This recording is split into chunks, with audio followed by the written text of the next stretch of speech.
This is actually our second Knowledge Exchange Symposium that we've conducted virtually, and we're so delighted that so many of you have been able to join us from different parts of the world. And actually, while I'm doing the opening introductions, if you wouldn't mind just putting in the chat box where you're joining from today so that we can get a sense of who's with us.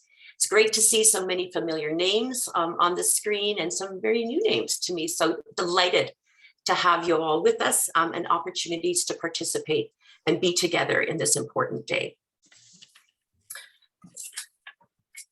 I can see people just putting their areas of where they're calling in from today in the chat. So please, everybody, have a look at that while we're starting our session today. My name is Heather McConnell. I'm the Director for the International Affairs and Best Practice Guidelines Center. And I've had the privilege and pleasure of working with our BPSOs since the inception of the program. So it's a real treat for me today to be with all of you.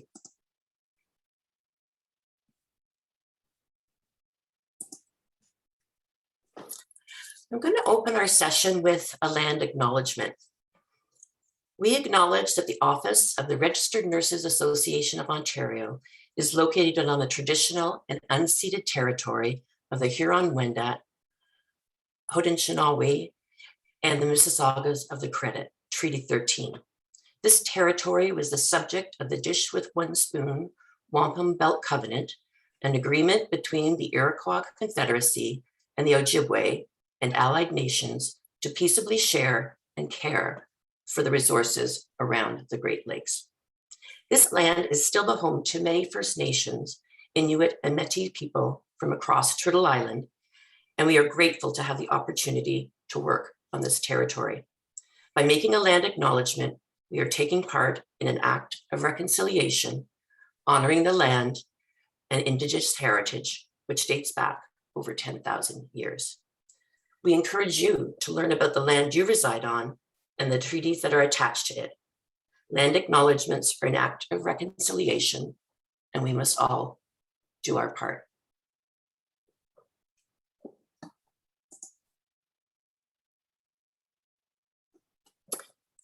So we're gathered here today in our annual BPSO Knowledge Exchange Symposium to really have an opportunity for members of BPSO organizations, researchers, and our team at RNAO to share and synthesize experiences and lessons related to strategies for dissemination, implementation, evaluation, and sustainability of guidelines and practice.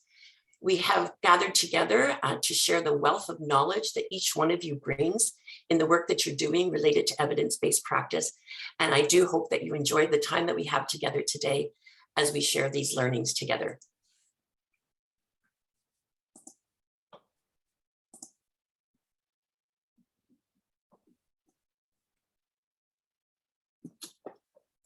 PG, are you able to put the slide on the agenda for me, please?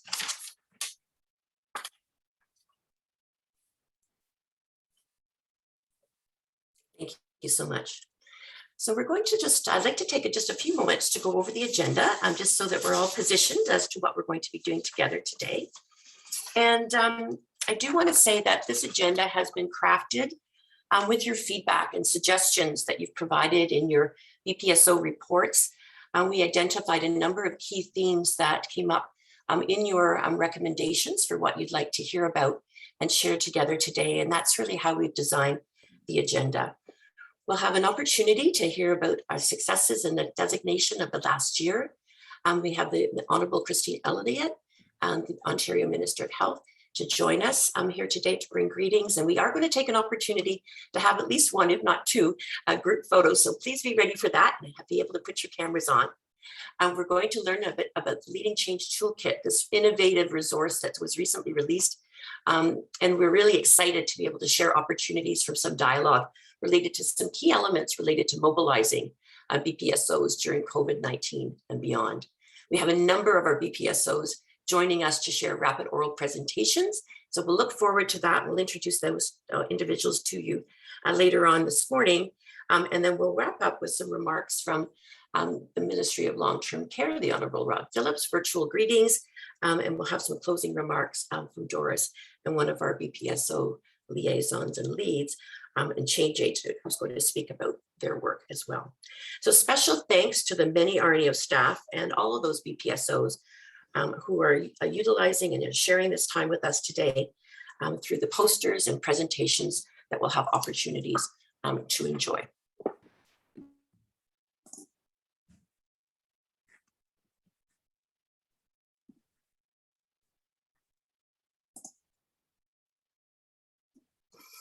So I do want to thank the many of you who had the opportunity to upload resources, tools, and poster activities to the poster viewing symposium page. And I know that some of you that are on the meeting today weren't actually the individual who submitted the poster. So we just wanted to take a moment to share with you some of the key features of the poster gallery so that you're able to access it during the course of the day today. And of course, subsequent to today's meeting, because we'll leave the poster gallery open for the remainder of the year. The poster gallery really provides you with an opportunity to explore and identify specific things that you're interested in learning more about that have been shared by your BPSO colleagues. So I'll just give you a little bit of a hint here on how this works. So we've enhanced a number of the features of the poster gallery since last year, and I'd like to thank our team and our IT team for their support with that. You're able to support your learnings through a number of different ways. You can search the resources by the actual resource name, the sector for which it was submitted, the actual guideline that it's focusing on, which organization submitted it, and you can also search by BPG. So many different ways that you can find different tools, ideas. There's some videos in there, some great work that's been shared, and we look forward to the opportunity for you to explore it further. You'll notice that this is just an example of a couple of the posters. And of course, the idea here being that there's a range of resources that aren't just hard copy documents, but include those, but also videos, etc. So this is how they've been set up, provide a little bit of an explanation about what the resource is, who submitted it, which organization, and then contact information for the BPSO lead so that you're able to contact them in the future if you want to have any discussion or further follow-up. So we're really excited about the opportunity for you to explore the poster gallery and share your learnings with each other. I do want to say as well today that during the course of our time together, we'd like to have a Twitter challenge. And so for those of you that are on Twitter, and I hope many, and I know many of you are, we'd really value the opportunity for you to tweet about the event today, to share your learnings with others. And also if you're exploring the poster gallery, you might want to tweet a poster as well. So in the chat, we'll put in the details of those hashtags so that you can access those throughout the day today, and we'll have a prize for the person that tweeted the most by the end of the day today, which will be a copy of the book, Transforming Nursing Through Knowledge. So there's the challenge on the table, and we'll make sure the details are available to you in the chat. So with that, I'm going to turn things over to the Chief Executive Officer of RNAO, Dr. Doris Grinspun, the founder of the BPG program and the BPSO social movement. Doris, please go ahead. Thank you very much, Heather. And just so people are not curious, what's the Twitter challenge? For those of you that is your first time, you tweet, and the more you tweet about the event, and I would suggest, Susan, that we put right away and several times the Twitter challenge on the chat so people are not lost with that and distracted. Then at the end of the day, we will be looking, and based on the hashtag, one can identify actually who tweeted more. And that's why putting the hashtag and tagging RNAO, as well as feel free to tag me. I will put also my Twitter or PG. You can put it there. I will make sure to give it legs and send it to the almost 20,000 followers, and RNAO has 26,000 followers. So here you go. So we are thrilled to be with you today, absolutely thrilled. This is a very unique day. I want to show you a bit the journey for those of you that are newer, that you have entered, and for those of you that have been with us from the outset, here it is in a nutshell. So I remember finishing that proposal and clicking the button in 1998 to then Minister Elizabeth Whitmer. And then a year later, we received the funding. And since then, we have been growing and growing and growing with you and getting richer by you in terms of the knowledge mobilization that we have done. Key milestones, the first BPGs in 2003 coming out, the first BPSO in 2001 actually, the first BPSOs in 2012, the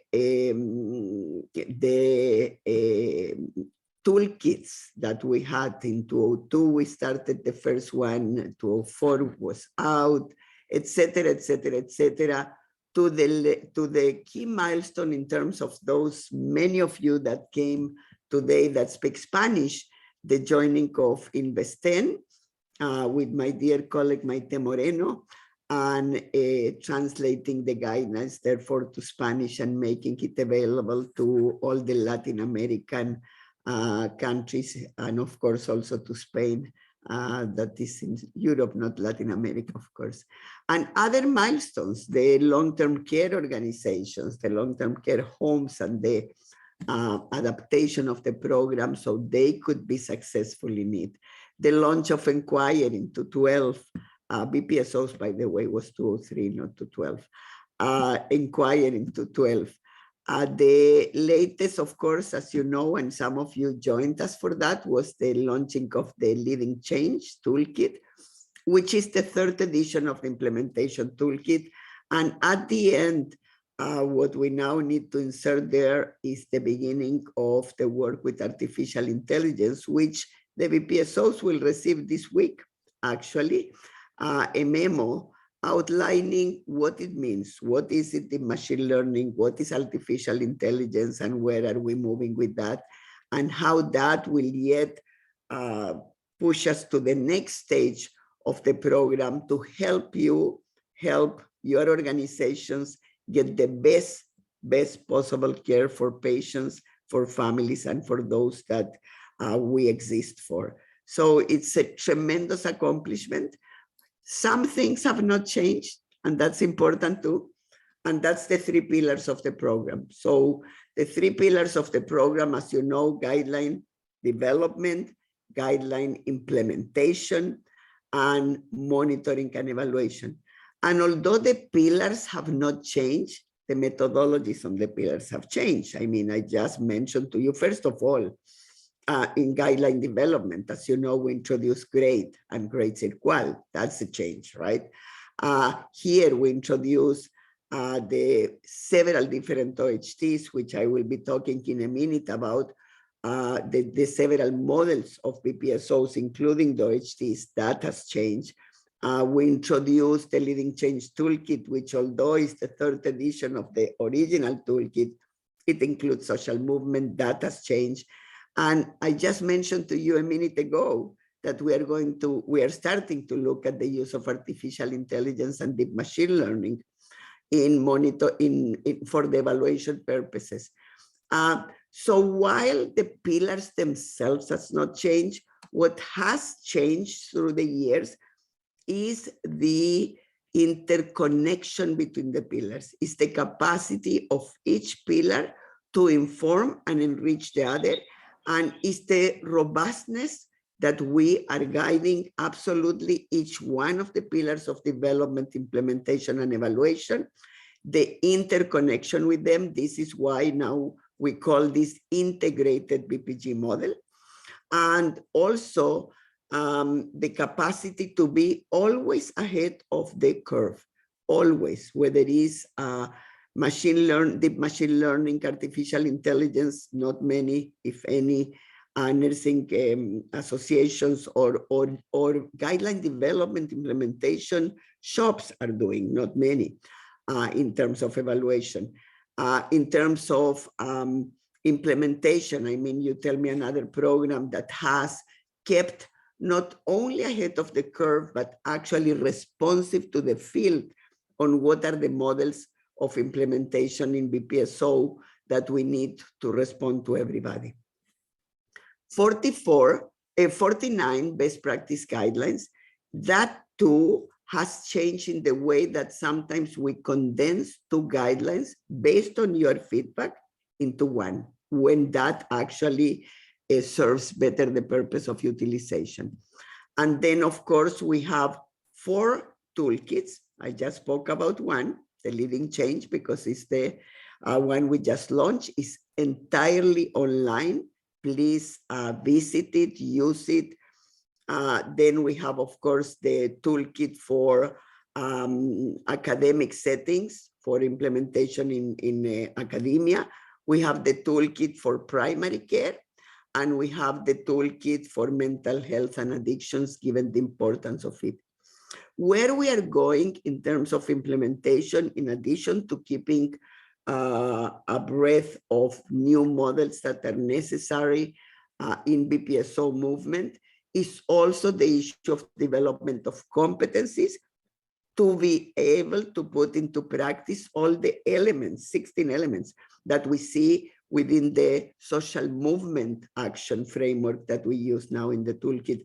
Nothing to get scared of, please, because you're using social movement already, probably without knowing.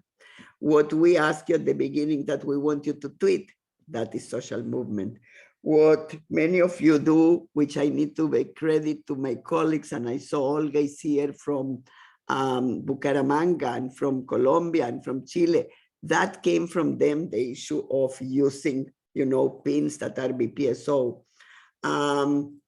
The drawings and the visioning that we do using art during our work when we are teaching the knowledge to action, that comes from social movement. So please do not keep doing what you're doing, just do more.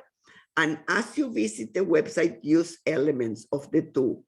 Even if you cannot use it all, use elements of the 2. So you get used to use the toolkits in a way that is purposeful and that develops your expertise. But we will be on your side and at your side, coaching you in terms of the various competencies required in the go forward to implement the social movement action applied to knowledge to action together. As you know, many of you started and many of you still are BPSO Directs, right? What has changed is that with the joining of Spain, of course, was the creation of the national host when they wanted us to come and do directs for them. And we said, no, you will do for yourself. And we developed together a model. They're doing a magnificent job. I want to acknowledge, because I also see here many of the colleagues of MinSal Chile, the government of Chile. So the government of Chile runs the program in Chile for the entire country. And we have the MinSalitas, I call them. The MinSalitas are the mega champions in Chile, and they are located in the hospitals implementing the exact same program with the exact same materials, exact same PowerPoints, adjusted, of course, with their spice to their country.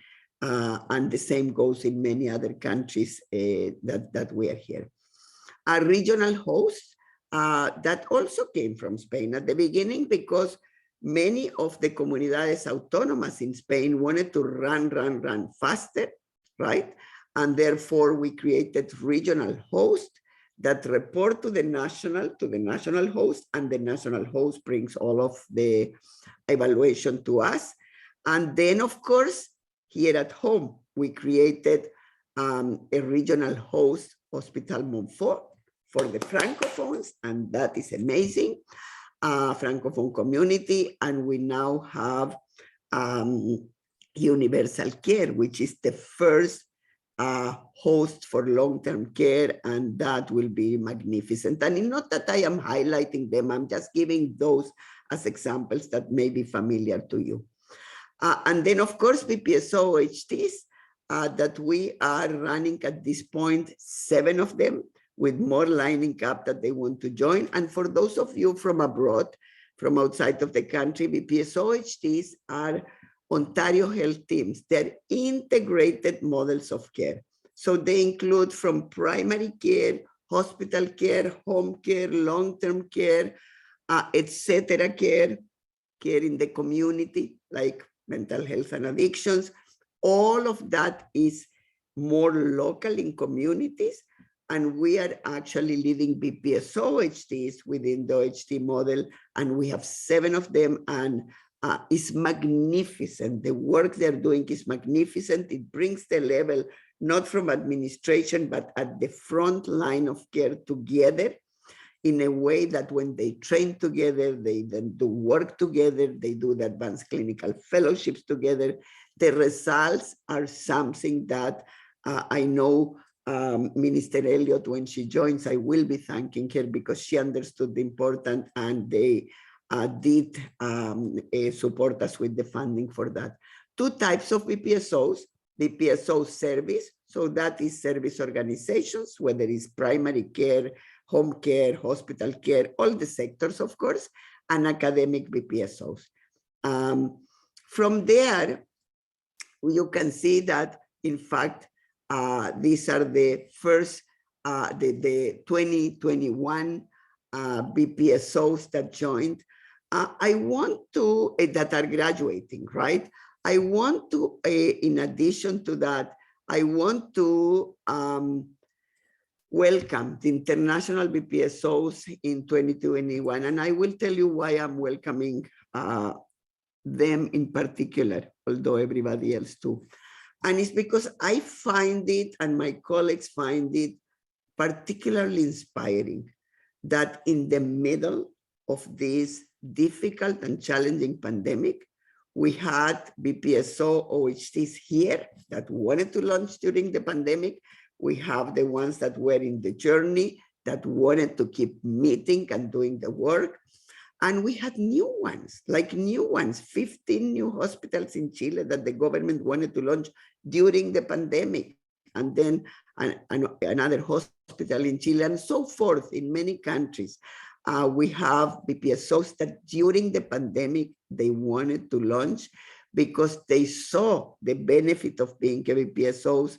And to all of you that are here today, that 215 people, thank you, thank you, thank you. And to those that joined during the pandemic, you simply inspire us because you wanted to be part of this movement because you saw the benefit even, and perhaps even more so during a difficult time. So like RNO is the BPSO host in Ontario, right? Or in Canada.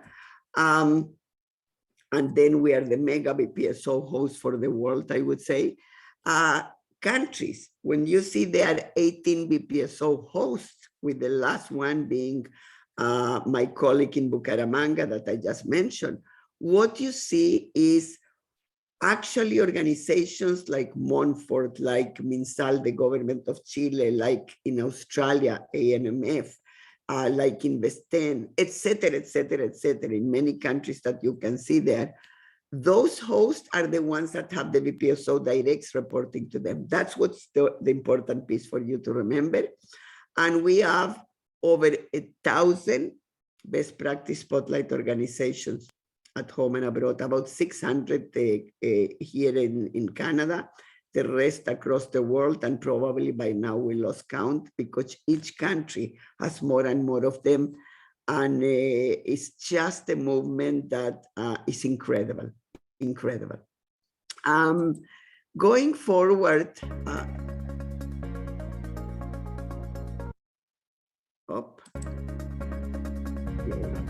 wanted to share with you the celebration.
So it gives me shivers every time that we look at this video and others. And yes, you can share the videos. We absolutely will put it on the website if it's not already there. Share, tweet about it, share your feelings. You know, learning and knowing is about the brain and the heart, right? And that's what brings the social movement and the knowledge to action together. And then it sticks. It sticks for your colleagues, like good Chinese rice. It sticks, and people remember it, right? And it's not just an intellectual exercise, which is important too. It's also an emotional exercise that supports one another. So congratulations to absolutely every single one of our colleagues here today, whether you are from the first cohort BPSO, hugely important, or whether you graduated, especially to those that graduated and also to the ones that just joined, because you inspire, all of you inspire us. We are now going to welcome the Honorable Minister Christine Elliott. I hope that the minister is here. Is the minister here, colleagues? Yes, I'm here, Doris. Oh, I am so privileged, Minister. I wrote to the minister, I don't know if you saw it 2 days ago, I miss you immensely. I said, because I miss seeing you in person. Now, you look too good today. It means you're too rested. No, not at all. I am joking, but you look fantastic. Minister, I was giving you the thank yous before you even came for understanding the importance of this program. I also said that your colleague, Elizabeth Whitmer, started the program with me and you help us grow the program. So here you go, 2 women at the time that we are putting women at the federal government in key positions, hint, hint, hint. We also are making a mark on understanding the importance that our brilliant women bring to this country and to this province. So thank you, Minister Elliott, for all you do. The minister became Minister of Health in 2018. She did not know that she will have this gift from Florence Nightingale of a pandemic. Neither did we know, Minister Elliott, but she handed it to us on the Year of the Nurse. So here you go. We needed to deal with that. And the minister and I have worked very, very closely. She has understood the importance. And I must add that her colleague, Minister Rod Phillips, who will be with us later on today, also understands the necessity of this program. And we are in very important conversations with him too. Minister, I don't want to give a big introduction because people know you. Just to say that you are an incredible mother, in addition to being a minister, that people may not know you, may not know, to 3 wonderful children, grown-up children, and that the minister has been very attentive to the needs of RNO and the needs of nurses, and has done the best that she has been able to do. And I'm not going to talk about anything else on the area of policy because we are discussing that in other forums. Thank you, Minister. All yours. Well, thank you very much, Doris, for your very kind introduction and the ability to be able to join you today and share a few words with you. So good morning, everyone. And I would like to thank Doris and the RNAO for your ongoing leadership and for helping to build a better and more connected healthcare system centered on the needs of patients and families. And a big congratulations and thank you to the recently designated Best Practice Spotlight organizations. These organizations are helping to strengthen our healthcare system, implementing evidence-based best practices that focus on achieving better health outcomes and better patient experiences. I also want to express my sincere gratitude to Ontario's nurses and all healthcare workers for your tremendous commitment to delivering extraordinary care to Ontarians, particularly during this pandemic. Nurses have been on the front lines of Ontario's pandemic response, and you have shown incredible resiliency and compassion throughout. You've worked tirelessly to protect the health of Ontarians and continue to ensure that patients receive the care that they expect and deserve. Thank you. We are very, very grateful. Now, one of the key components of our government's comprehensive plan to transform and connect the province's healthcare system is the creation of Ontario Health Teams. A number of best practice spotlight organizations are involved already in Ontario Health Teams, and I thank you for making these connections. There are now 50 Ontario Health Teams across the province, which at maturity will provide better connected care to 92% of the population. And we continue to work with local communities and providers to achieve full provincial coverage by next year. Spreading effective practices is at the heart of the Ontario Health Teams approach, and teams are continuously learning from each other as they advance their development and improve health outcomes for the people that they serve. The RNAO has been playing a major role in working with Ontario Health Teams to provide high quality clinical care and healthy work environments within the Ontario Health Teams framework and network. And our government is increasing our investment in RNAO's nursing education initiative by providing $2.1 million for each of the next 2 years so that RNAO can continue to develop the necessary toolkits and supports that help our nurses provide the best possible care and the best possible patient experience. These investments are supporting the RNAO in working towards expanding best practice guidelines for use in 12 Ontario Health Teams by the end of 2024-2025. The RNAO has published close to 50 best practice guidelines that best practice service organizations, or BPSOs, continue to implement provincially, nationally, and as we've seen, internationally.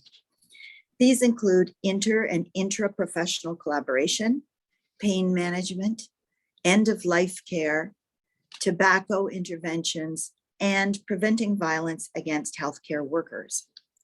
And our investments will also build BPSO capacity to better support Ontario Health Teams. As we move forward with recovering from the pandemic and rebuilding our healthcare system, the province will continue working closely with Ontario Health Teams to leverage key learnings and build on the collaborations and relationships that have been established to deliver better connected, patient-centered care. A connected, team-based approach is the foundation on which a coordinated continuum of care can be delivered effectively. And it is instrumental to improving both the patient as well as the provider experience. It's a cornerstone of our government's efforts to end hallway healthcare, preserve hospital capacity, and ensure patients get the care that they need and deserve in appropriate settings. And we all know that nurses play a huge role in all of these efforts. We will continue collaborating with our partners across the healthcare system to build the connected, inclusive, and equitable healthcare system that Ontarians deserve. And we will continue to implement initiatives to bolster our health workforce, including nursing education, recruitment, and retention initiatives. I would like to thank all of you working in the healthcare sector who have been supporting better connected care in your communities. And I would again like to express my deepest appreciation for all of Ontario's nurses. So thank you very much again for allowing me to join you. And I hope that your session is productive and informative. Thank you. Minister, I need to say, it's a privilege to have you. I don't recall any time that we have invited you and you have said no, and that means a lot. You are always available when we need to speak with you. The media by now says to me, you have the ear of the minister, the ear of the premier. So are you moving this? Are you moving that? I go, some things I'm moving and some things I will move. Yes. So thank you, Minister. And I remember the only meeting that I accepted in person at some time during the pandemic was with you and the premier. to review what was happening and to ask that we reclaim OHTs the way we want OHTs. So now that we are seeing the light at the end of the tunnel on the pandemic side, Minister, your idea of the OHTs was brilliant. Make sure that it's moving full blown to those 50 OHTs in full capacity. We will be there all the way. We already have 7. We will have more than the 12 that you mentioned by the deadline, I can assure you. And if we can get at some point to all 50, I think that together we will transform the health system, because the way that OHTs have worked, both themselves in the model and with us in particular, during the pandemic is very different than that organizations that are not OHTs. So thank you, thank you, thank you. And we will continue to work together. Thank you very much on behalf of all of us. Well, thank you, Doris. It's a great pleasure, and I would be honored to continue working with all of you. Thank you. Thank you. We are doing a photo before you leave, so don't go, Minister. Okay. Momento. I'm saying in Spanish for my colleagues from Chile. Now I can say Nija to the ones in China because I didn't say hi. And we will do a picture with you, Minister. Great. Let us know, Renee. Yeah, hi everyone. My name is Renee Dunkley. I'm the web and social media editor at RNAO, and I'm just going to be taking a group photo. So there are a number of us here in the Zoom, so just please be patient as I have to go through all of them to take the photos. So we can start if everyone has their camera on with just, you know, a big smile. And I'll just count you down. 3, 2, 1.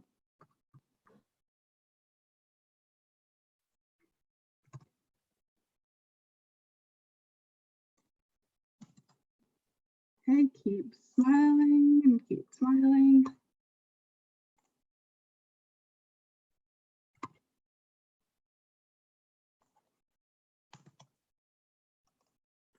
So why are you doing so well? Almost there.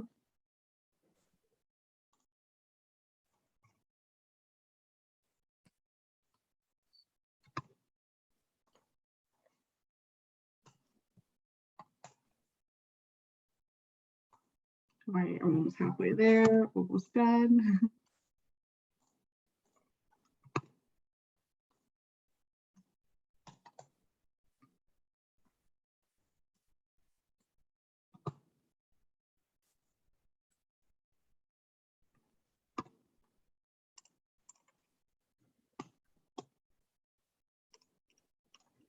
All right, I got everyone. You want to just double check that you didn't get at least a minister with closed eyes? Because we were a long time with the eyes open. All right, I'll try one more time. I can stop sharing the screen. I can take the photo. Perfect.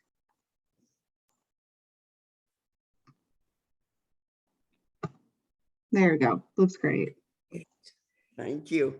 Right. Thank you, Minister. Thank you very much, everyone.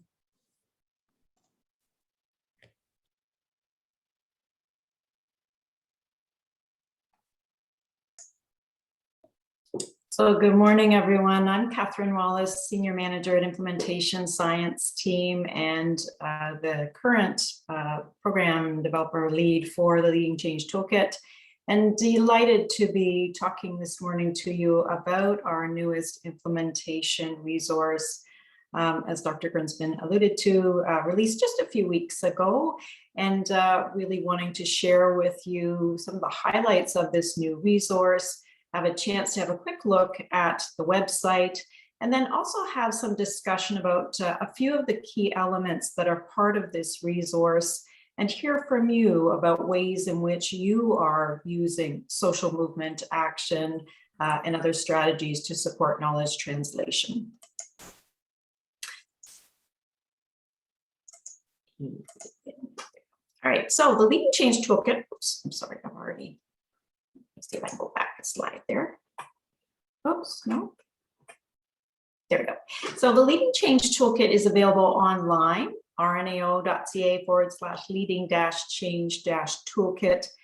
And this project over 3 years, begun by my colleague Susan McNeil, with the guidance and leadership of our expert panel, as well as 2 co-chairs, including Dr. Doris Brinsman and Dr. Janet Squires, as well as stakeholders, as well as many, many members of the RNAO staff. So it really represents significant collaborations to create this online resource. And we're really excited about it as BPSO coaches, as long-term care coordinators, to really start applying, supporting you in using the strategies, the concepts that make up the Leading Change Toolkit. The Leading Change Toolkit,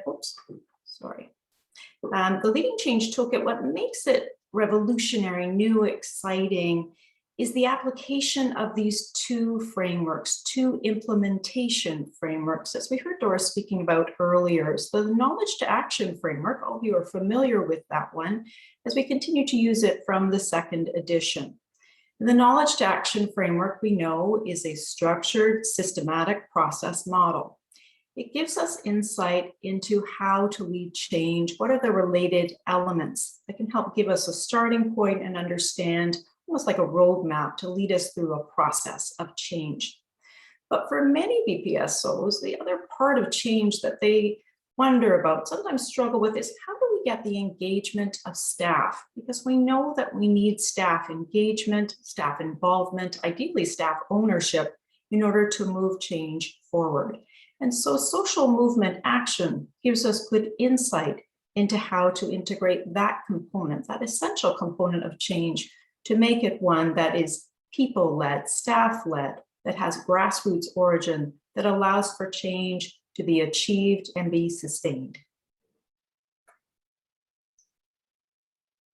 So for the Knowledge to Action framework, the advancements that we made with this, implying Dr. Graham's framework from 2006, we updated the literature based on a review of reviews. We did a review of tools, which is a new component of the Leading Change Toolkit, in which we studied tools that could be applied to the action cycle phases.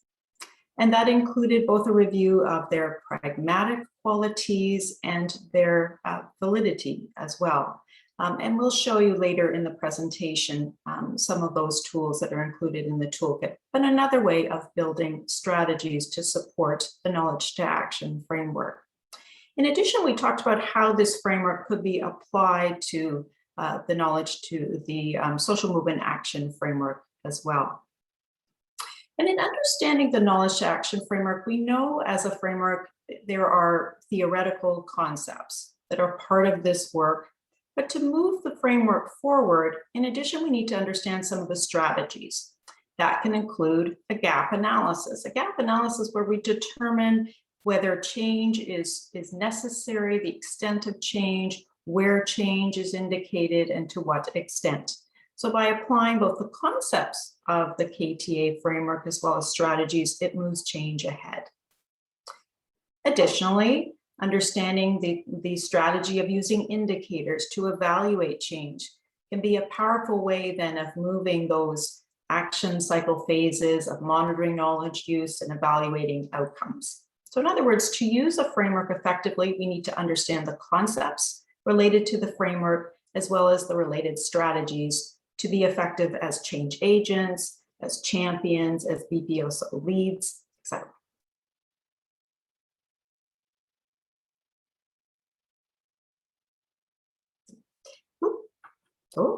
Sorry, getting excited there. So in addition then, the social movement action framework, and so as Dr. Brinsman was alluding to, social movement action is not new for RNAO, that we have been using social movement action for over 2 decades, but that by developing this framework based on a concept analysis, it gave us a stronger understanding of the components of social movement action and how we can apply those for knowledge uptake and sustainability. Now, when we were working on the concept analysis, At more than one time, would Doris ask the team, myself, Shelley-Ann Lee, Susan McNeil, and Olivia Clay, have we read the book? And as you all know, the book is Transforming Nursing Through Knowledge. And Doris would ask us this multiple times, have we read the book? Because what she really wanted us to see and understand in developing this framework were examples from many of you as BPSOs, and the examples of social movement action. Then she'd make reference to chapters such as the one from Latin America and from China and from other BPSOs that clearly illustrated examples of social movement action, really were the framework coming to life before we had actually developed this framework. And to understand the BPG program, the BPSO program in its origins and maturity is to understand them as an evidence-based program, how these programs were informed by literature based in large-scale change, diffusion of innovation, and social movement action. So social movement action has been a part of this process, BPG program and BPSO program since its origins. And we use examples of social movement action at RNAO, for example, through mobilized individual and collective action, a key element of social movement action. This photo, taken obviously pre-pandemic, is an example of individuals, largely probably nurses and others, coming together for a cause that matters to them, that's important to them, and using evidence, knowledge, to inform the need for change and urgency for change to create then effective outcomes. We've also used, as an association, collective action through our action alerts throughout the time of the pandemic and before, and I'm sure after. And again, in engaging in action alerts, for those of you who have, is a way then of using your voice, your energy for change to promote then goals for the organization and to inform policy. So social movement action framework organized according to 3 key time points, the preconditions, what must be in place in order for social movement action to occur. The key characteristics, so what characteristics must be present in order for social movement action to occur, and then outcomes, what are some of the consequences of applying social movement action? And for the key characteristics, we're going to talk briefly today about 2 of them, momentum and collective identity. And for each of these, just like the knowledge to action framework, there are concepts and then also strategies that we can apply then to really make the most of these frameworks to help them guide and inform a change process, a change initiative. So as I say, today we'll talk about a couple of examples. At our upcoming BPG Clinical Institute, we'll talk about more examples about how we can use these elements of social action, social movement action, to move change forward. What strategies can we apply to make ourselves the most effective as change agents? And then also, how can we apply the knowledge to action framework as well to really accelerate our success? So in terms of momentum, again, this is one of the 2 key characteristics of social movement action. Momentum is something many of you are aware of because momentum, while it is central to social movement action, is not unique to social movement action, meaning we see momentum as a factor in other change models. But in social movement action, it is essential and central. And it is defined as the energy for change in action. To understand social movement action, we need time and resources, but mostly we need the energy of individuals engaged, owning a change process. So it's examples that we can see, feel, that energy for action in change. By a critical mass, we need lots of individuals engaged in this process. So we need ways in which individuals can get involved and to take part of and own that change. And by having that momentum, it initiates and sustains the change. Now, we've heard from many BPSOs that even with momentum, even with that energy for change, something like the pandemic has meant that some momentum has been lost. And so we're working at supporting you to regain that momentum so that you can again reignite that energy for change, because we know how essential it is. When it's present, it really moves change forward, but in its absence, we lose that energy and we lose that forward momentum that we need to advance change. We also, in understanding social movement action, well, momentum is something that is part of many change models. Collective identity is essential to social movement action. Really at its heart is collective identity. Collective identity is the shared identity that develops from a group of individuals when they are involved in a change process. So thinking about your change teams, your steering committee, implementation teams, etc., your champions, when they come together and they're working together for a cause, a shared concern, or a strongly held belief that they want to see evolve and reach goals, that helps them to develop this shared identity together. It's what they're prioritizing. It's why the change matters to them. And collective identity can be represented tangibly in things like the pins, the buttons, cakes. When I was searching for pictures for the toolkit, I found many photos of cakes of BPSOs. So cakes certainly is another way of spreading that collective identity of who are we as individuals engaged in this process of knowledge translation. And the picture you see on the right-hand side on the bottom is individuals engaged in beginning to foster their collective identity, in which they're talking about what is this change? What does it mean to implement a guideline? And who are we? And what is it that we want to achieve? This is a powerful force, collective identity, to supporting social movement action. And we can see from these many photos then, oops, sorry, the G moved. Anyway, emerging collective identity is powerful as far as moving social movement action forward. So we can see in these photos examples of champions.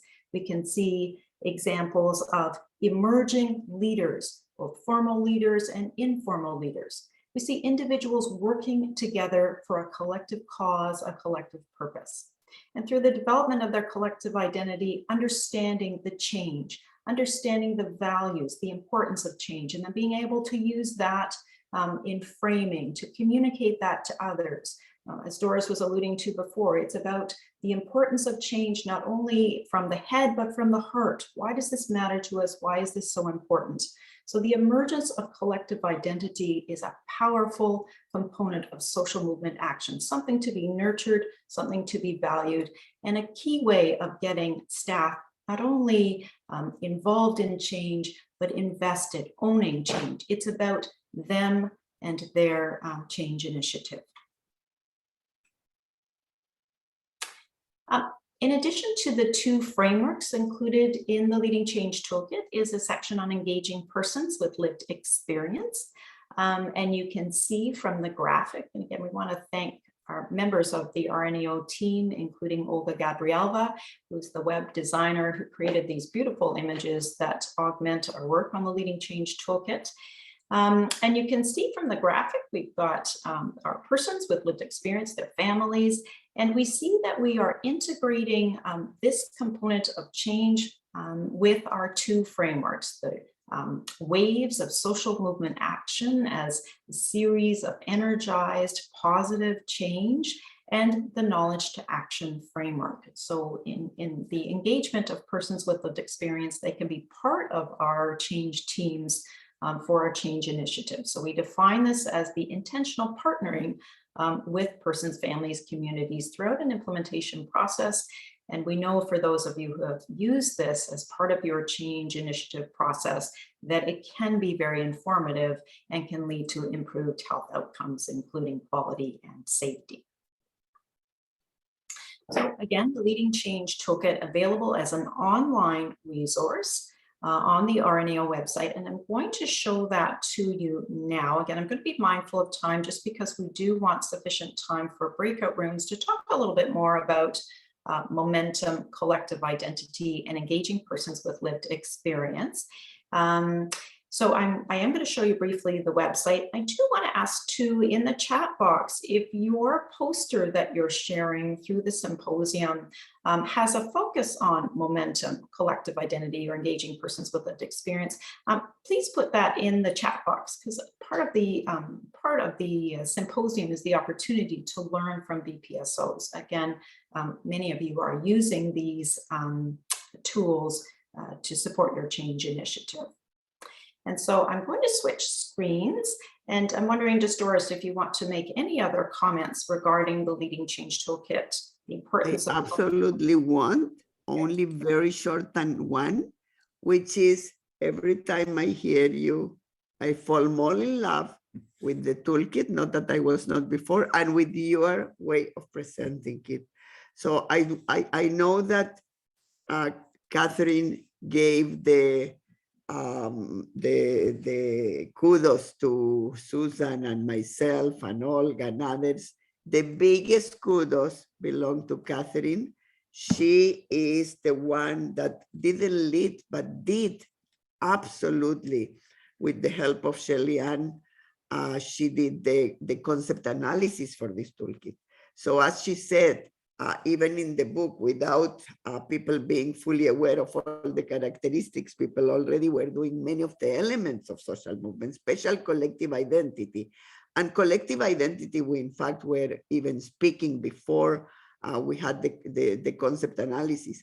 But the richness of the concept analysis that this woman, Catherine Wallace, actually developed with the help of the international panel and with the co-chairs and with all the staff of her, but that she actually led, is absolutely something that will transform evidence uptake and sustainability, not only for BPSOs here and all over the world, which in itself is a big feat, but actually implementation science everywhere. So Catherine, every time I will say it, and every time I will say it more, because the expertise that you have developed and that you have gifted us with is incredible.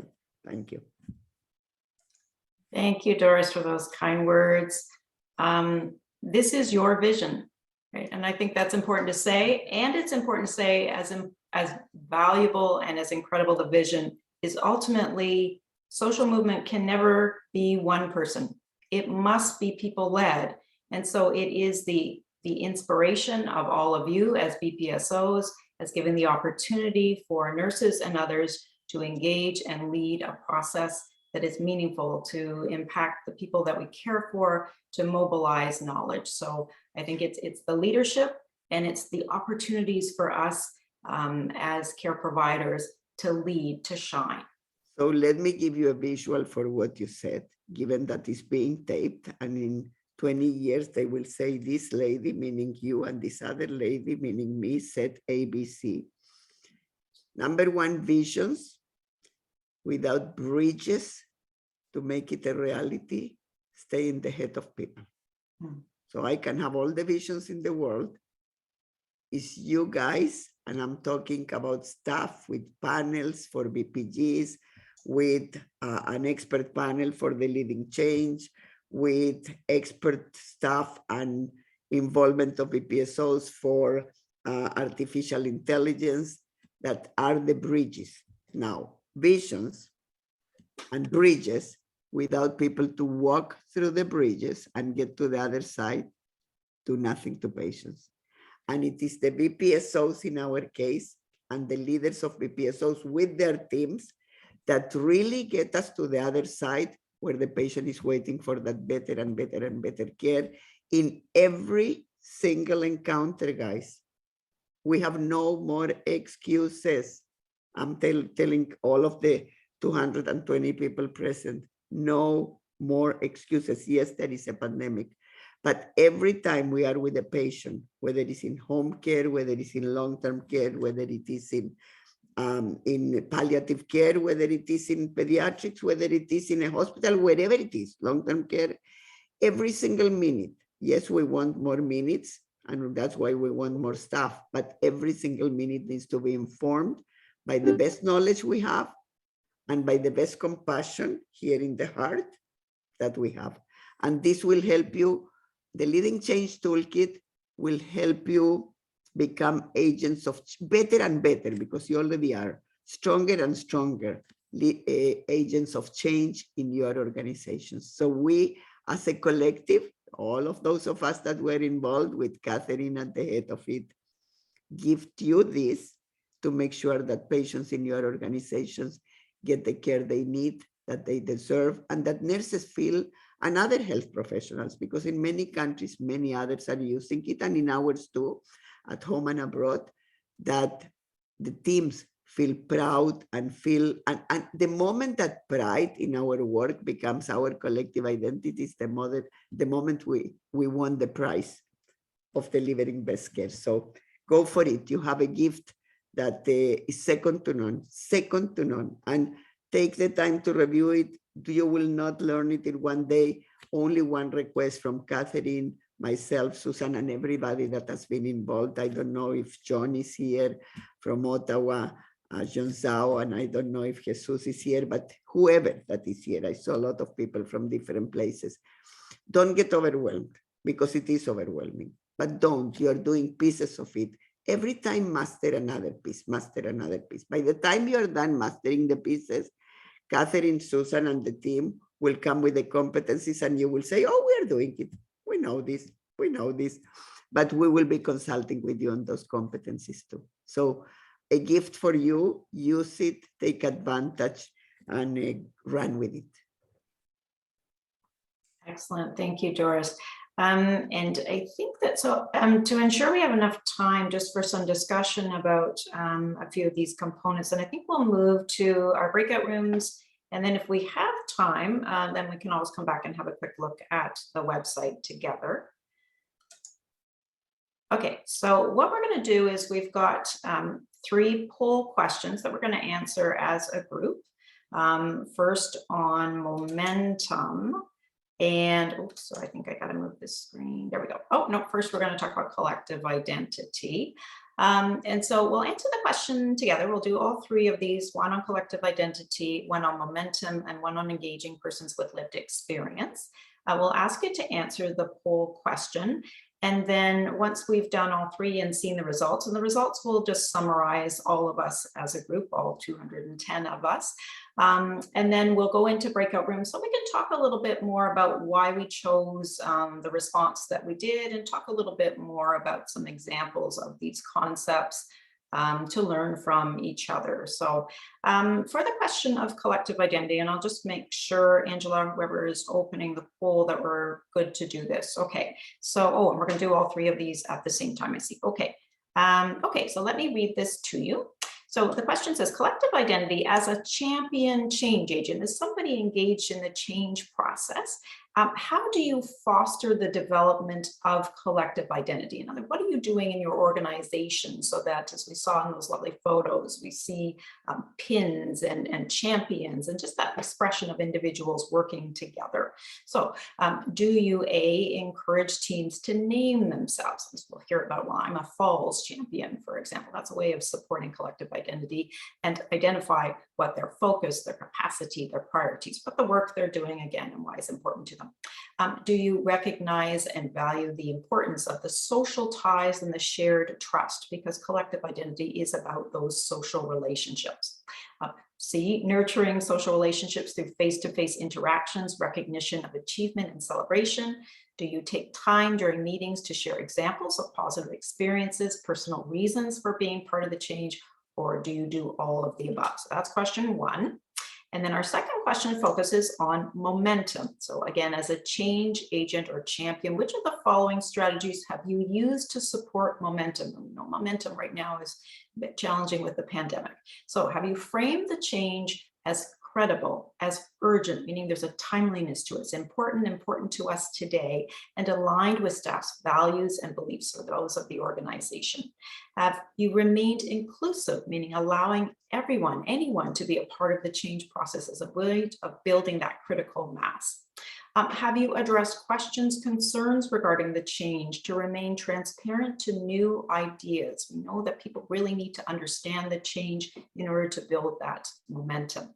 Celebrated small or big wins, focused on building collective identity. Again, that can support momentum. These are interrelated components, and the social and emotional ties of members among change teams, or have you done all of the above?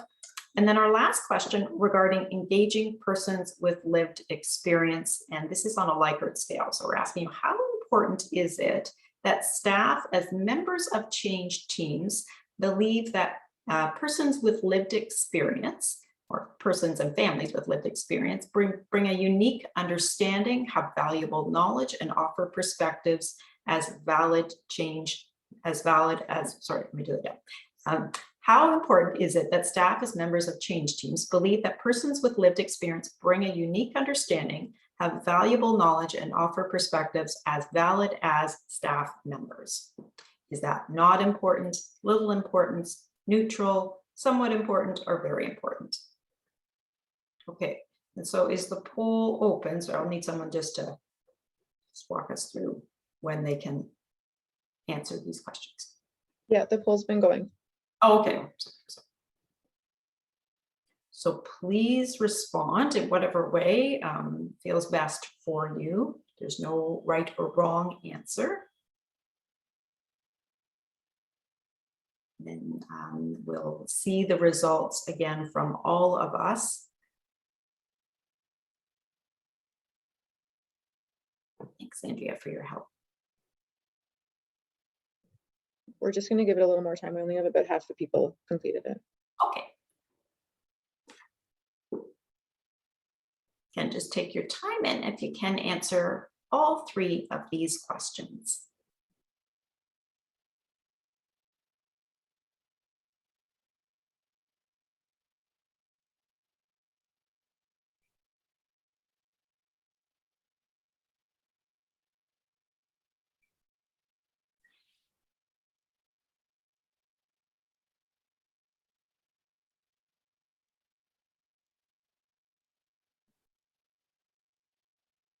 And again, remember in the chat box, if your poster focuses on one of these areas, do let us know. Again, it's a great way of learning from each other to see examples of these elements in action.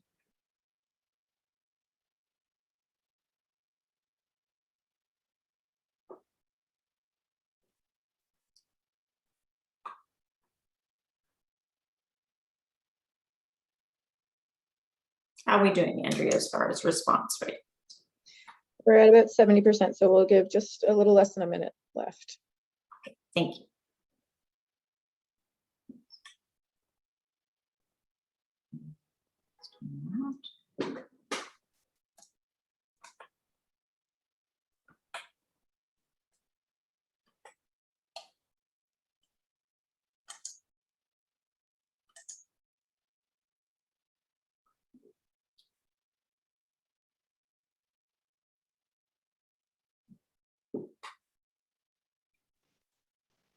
Okay, thank you very much. So we're seeing the results now, and we're seeing that the majority, as far as collective action, are adopting all of these different processes as far as supporting collective identity. But again, when we go into our breakout rooms, if you're in the room focused on collective identity, I'd love to hear more about some of these examples that you're using to support the development of this key attribute.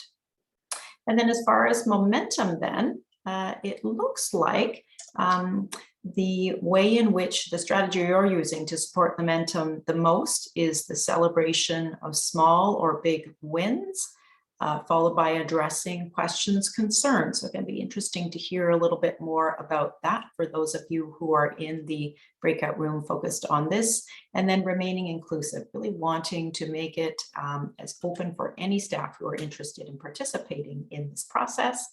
And then as far as engaging persons with lived experience, we can see that the majority felt that this was very important as part of the change process. All right, so thanks everyone for participating in the poll. What we're going to do next is you've been randomized to one of 3 breakout rooms with approximately 10 or so people. A breakout room will either focus on collective identity or momentum or engaging persons with lived experience. It's an opportunity really just to talk a little bit more about the response you gave to the poll question and answer a couple other questions regarding these topic areas. In each of the breakout rooms, you will be greeted by a BPSO coach or a long-term care coordinator. And again, thanks to our colleagues for supporting this. And we'll be in the rooms for about 10 minutes, and then we'll come back and we'll ask you just for to share one key finding from the group's discussion, probably largely in the chat box. Maybe we'll hear a few virtually. So if we're ready to go as far as moving people virtually into breakout rooms, I think we can move ahead with that.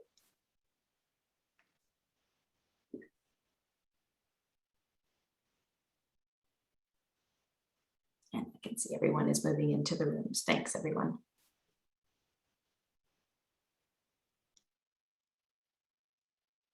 $196 individuals back. So I'm wondering if we can we've only got about 6 minutes before our break, and we'd like to just hear from a few representatives regarding some of the key takeaways for each of these 3 topics. Let's start with collective identity. And if there's someone who representing one of the rooms wants to share a key finding verbally, that would be helpful. Otherwise, you can put that in the chat box and you can see what individuals are sharing as far as key ideas here.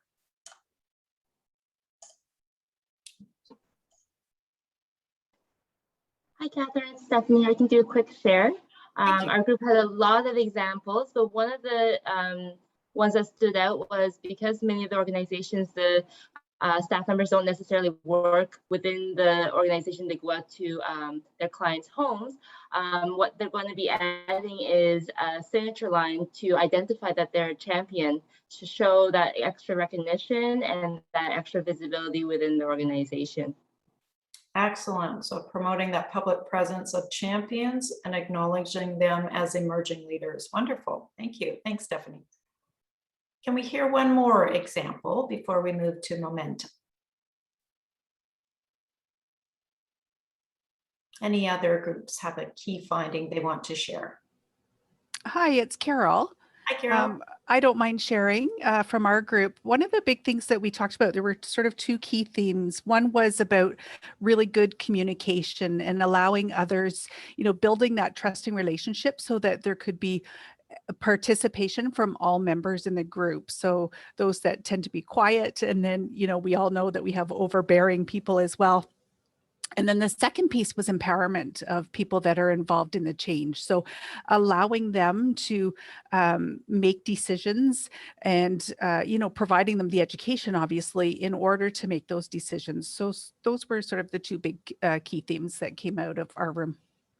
Excellent. Yes. Understanding what it's about, giving people the opportunity to ask questions, to determine and understand for themselves what this is about, and shared leadership, a key component of social movement action and collective action. Thank you for that, Carol. So from the next room, then we were looking at momentum. My slides need to have some momentum there. So anyone want to share who was in a room on momentum?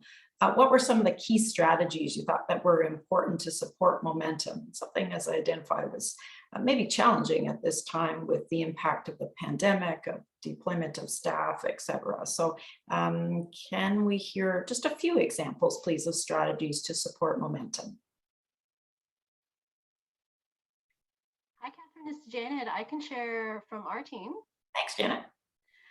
So our team, we had some really great examples about, looking to align with the organization's values and if possible to share them during meetings, but also because we are in a pandemic, other ideas include, sharing through newsletters, through emails, even though we are email way down a little bit by emails, and also memos. Some other great ideas to engage staff include like small competitions, and then some rewards. And so having things like treats for the staff to thank them, some music, and just really to make our colleagues smile when we've achieved really great results. And they don't have to be big parties, although big parties are nice. They could be really small celebrations as well.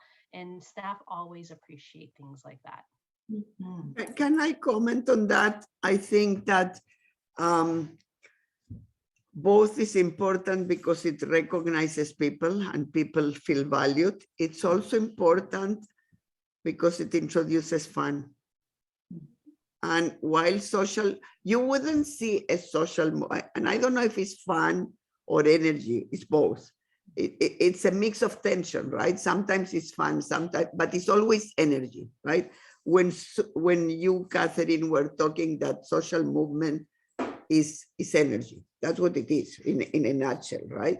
Those recognitions, and you're right, whether it is I brought candies for you, well, candies is not too good, apples or whatever, you know what I mean?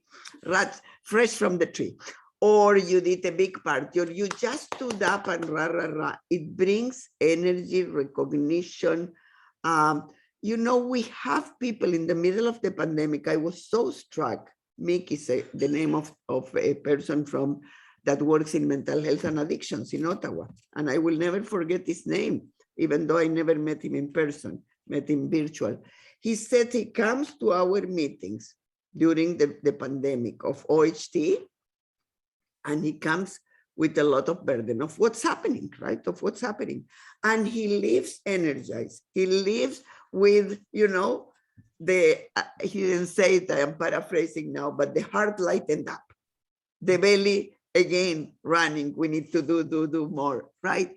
So it's really those celebrations, we sometimes underestimate the importance. You know, they do a lot, they do a lot. Excellent. Thank you. Thanks. And I can see everyone's sharing lots of examples in the chat box. Thanks. We will have a look at those. One of the assets of having the toolkit as an online resource means that we can continue to update, and we want to do that. And so we can take some of the reflections from today and add that. Again, making these concepts and translating them into strategies is what makes the toolkit so powerful and makes the work that you do as BPSO lead so powerful. So our last section on engaging persons with lived experience. Again, another key component of effective change, really making sure that the changes we're making really do align with what persons and families, communities truly need and what will be most impactful. So just wondering if we can hear one example verbally. Again, if you can put other examples in the chat box is great before I turn it over to Susan. So just can we hear one example of engaging persons with lived experience and a strategy used? I can speak to this if you want, Catherine. In our group, we had a really good range of lived experience. So a couple organizations had formal committees that they invited persons with lived experiences to be part of. And then one of the long-term care homes, sorry, I forgot your name, they were engaging the residents and families in creation of their own care plans, so that they were trying to ensure that the care plans met the needs of the resident.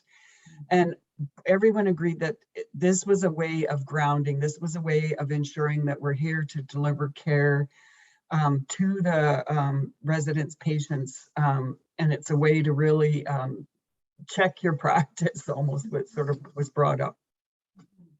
Excellent. Thanks, Heather. Yeah, it is really the definition of person, family-centered care. And really look at what Margaret from St. Felice just wrote here, right? The importance of the formal groups, right? Also, yeah, also important, both.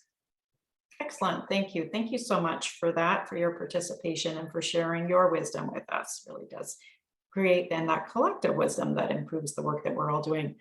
So I think I'm going to turn it over now to Susan, who's going to talk about the Padlets that we're using to celebrate our new BPSOs.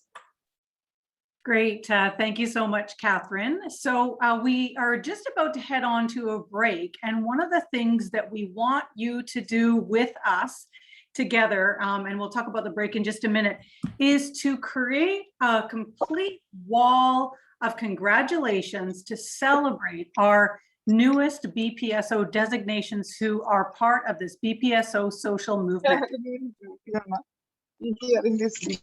And so I think we might need to unmute someone. And so Olivia will put in the chat the link to the Padlet. And this is going to be something that you can tweet as well once we fill it up together.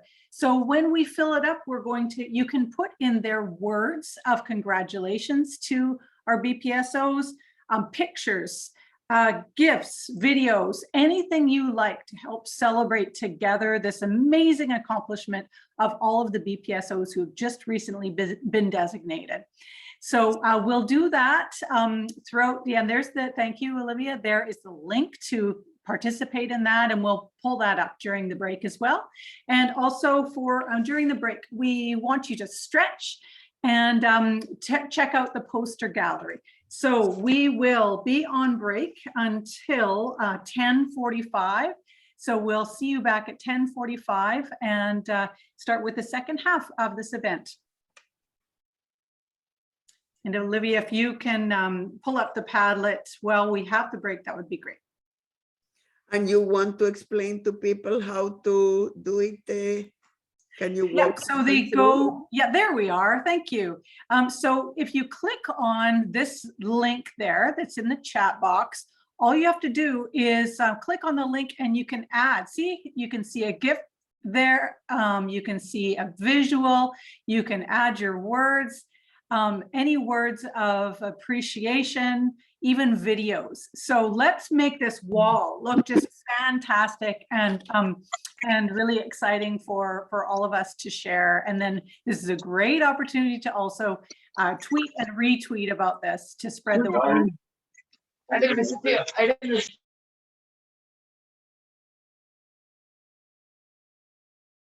Okay, so we can do that.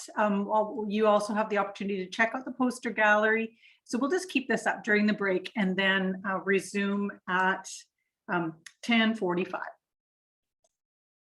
Susan, it's participating.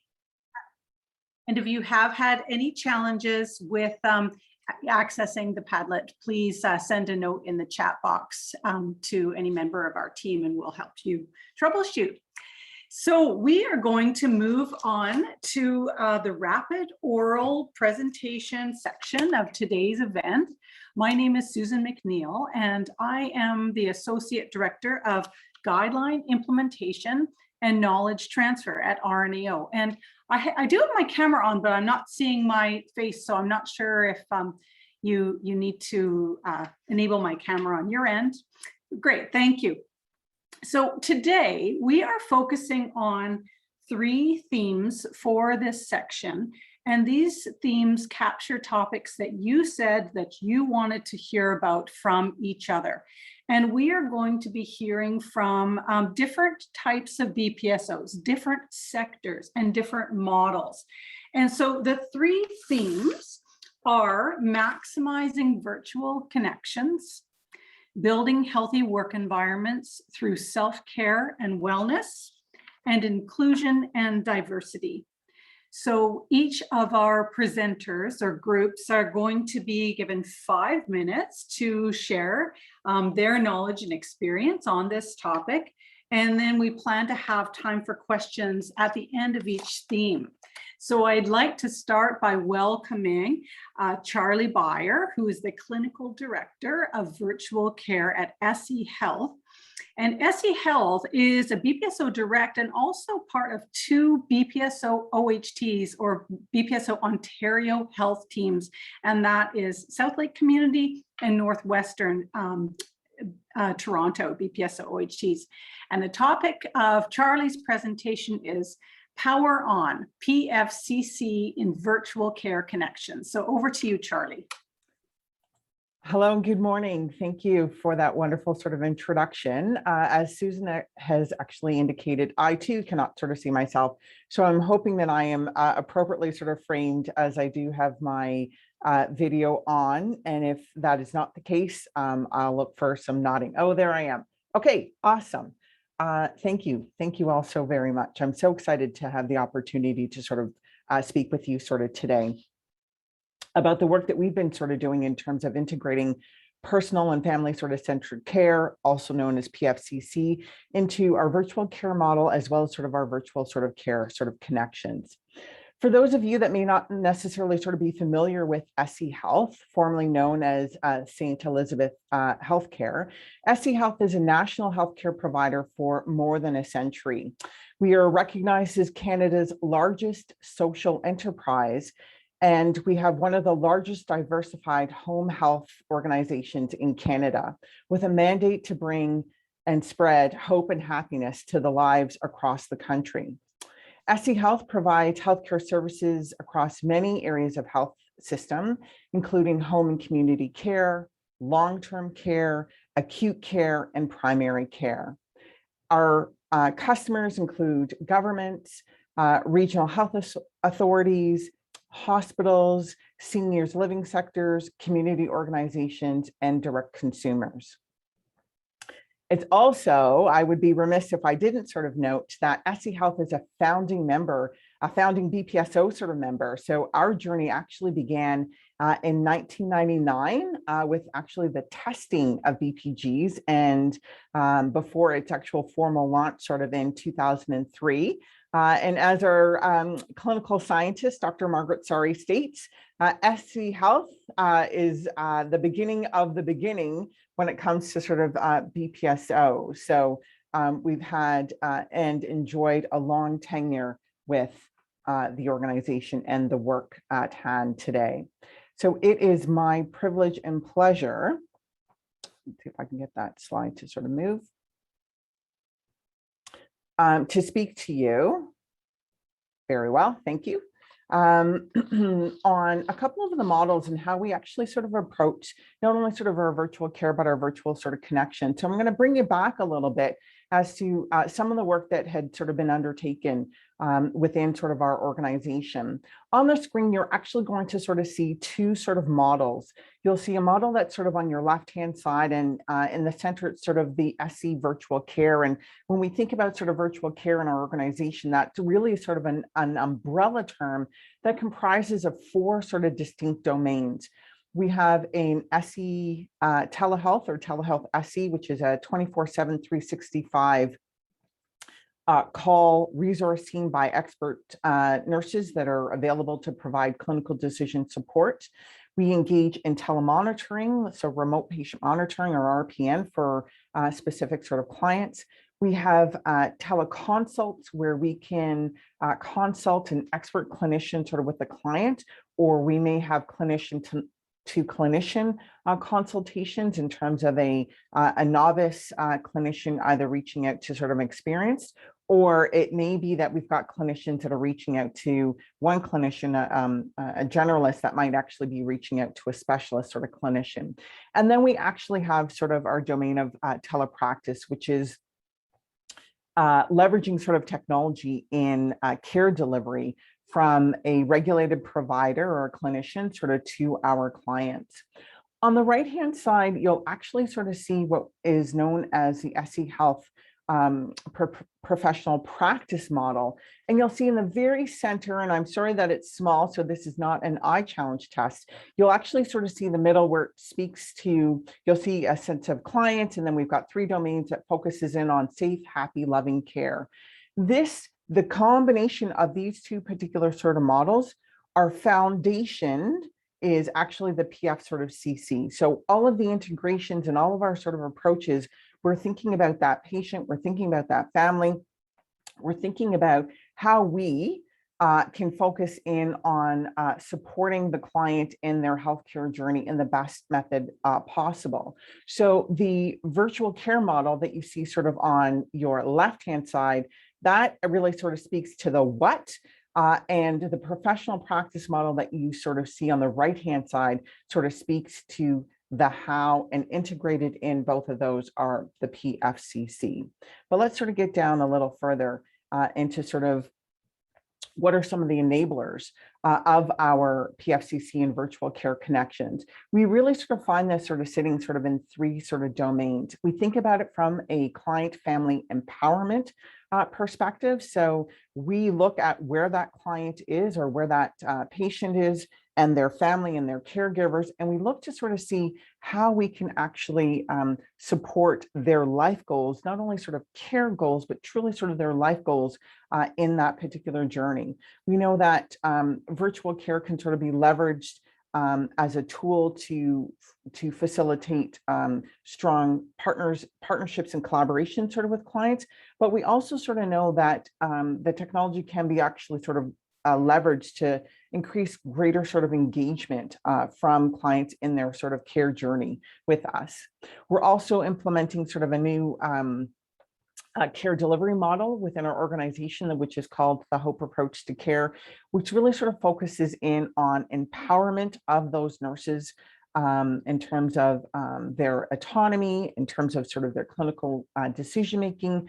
But it's moving beyond what we would sort of know in the home community sector from a transactional sort of care model to really sort of thinking about what are these clients' sort of life goals and how we can actually partner with them to sort of achieve those life goals over and above and in addition to their care goals.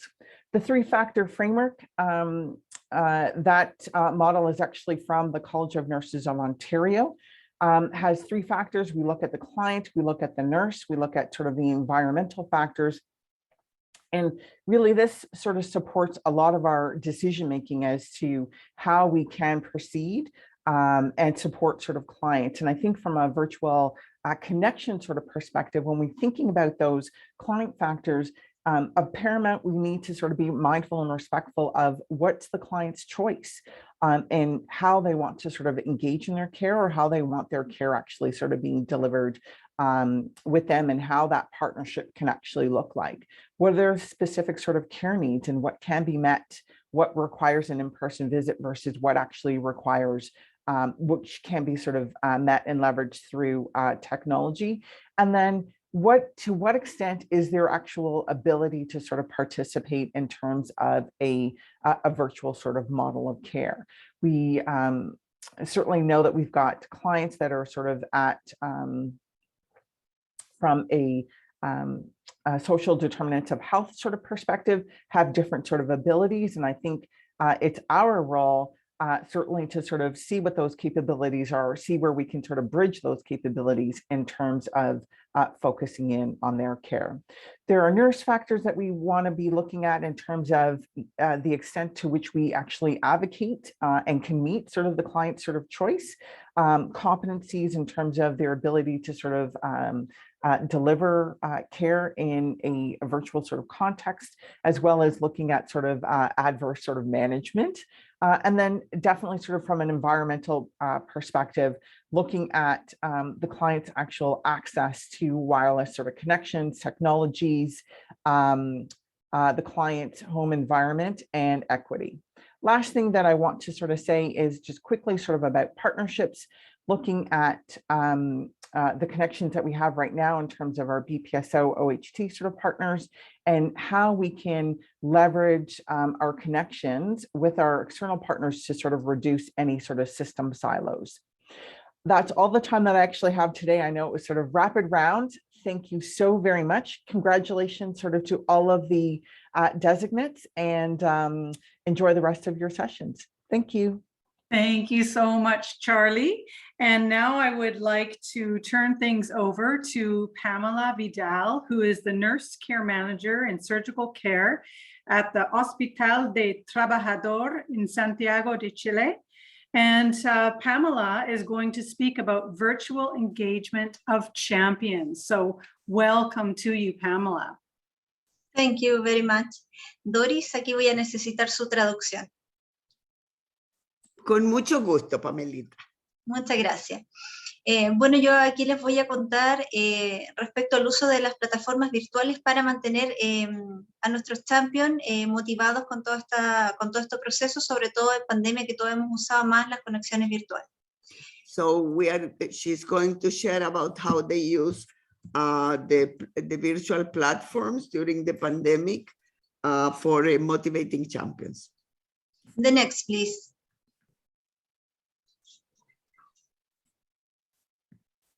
Bueno, es el uso de la tecnología virtual. Nosotros diseñamos una plataforma virtual, una página de internet para bajar información a nuestros champions y tener la información más reciente y actualizada y a mano en el celular para las personas.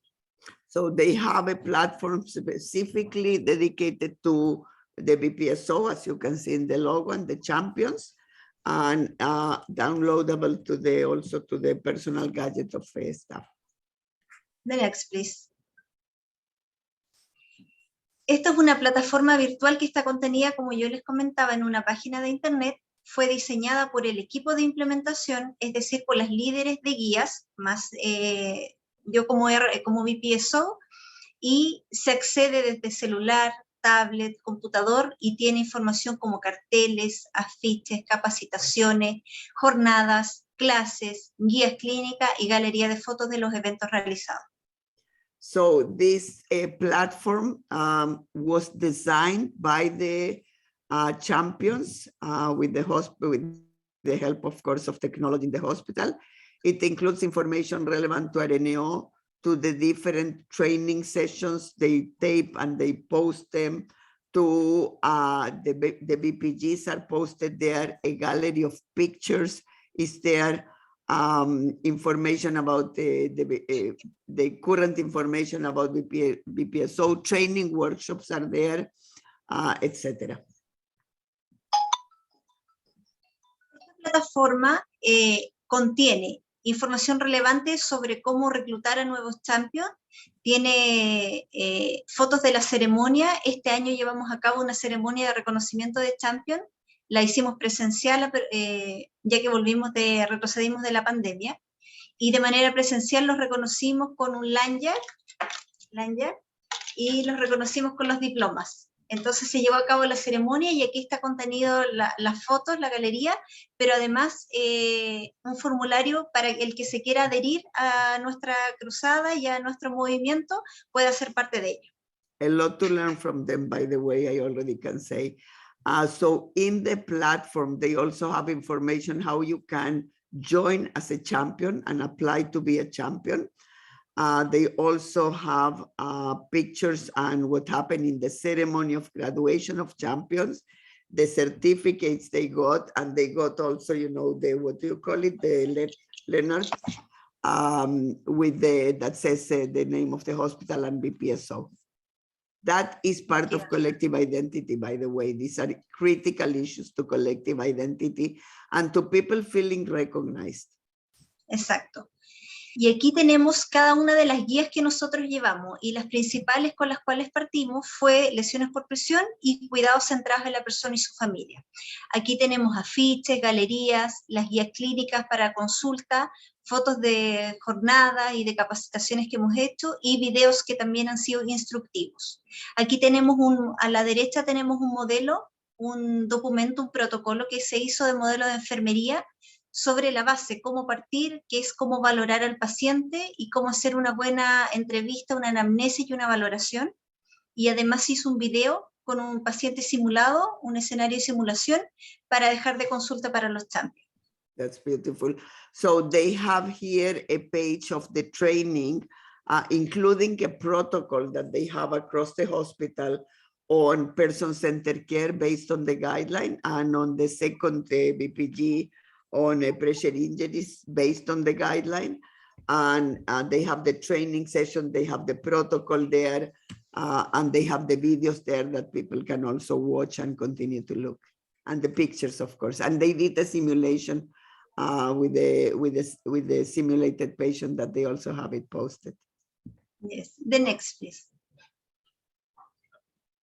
Esto es basado en las recomendaciones, en gran parte de ellas, pero principalmente la 1.1, que es establecer la relación terapéutica, la 1.2, empoderarlos a ellos, a darles conocimiento e información, y la 5.1, que es sobre todo formar a los profesionales de salud en cuanto al empoderamiento, a la comunicación y a la toma de decisiones que tiene que ser compartida. So this shows the aspects of the guidelines specifically that people need to be implementing and which they were trained for. The recommendation 1.1, 1.2, and 5.1, and you can look at them in the guideline. But this is, you need to know, just because it's one of my BPSOs and I know them deeply, all of the ones in Spanish. This is transformational for Latin America. You need to remember, it's a culture a bit patronizing in the sense that, you know, not always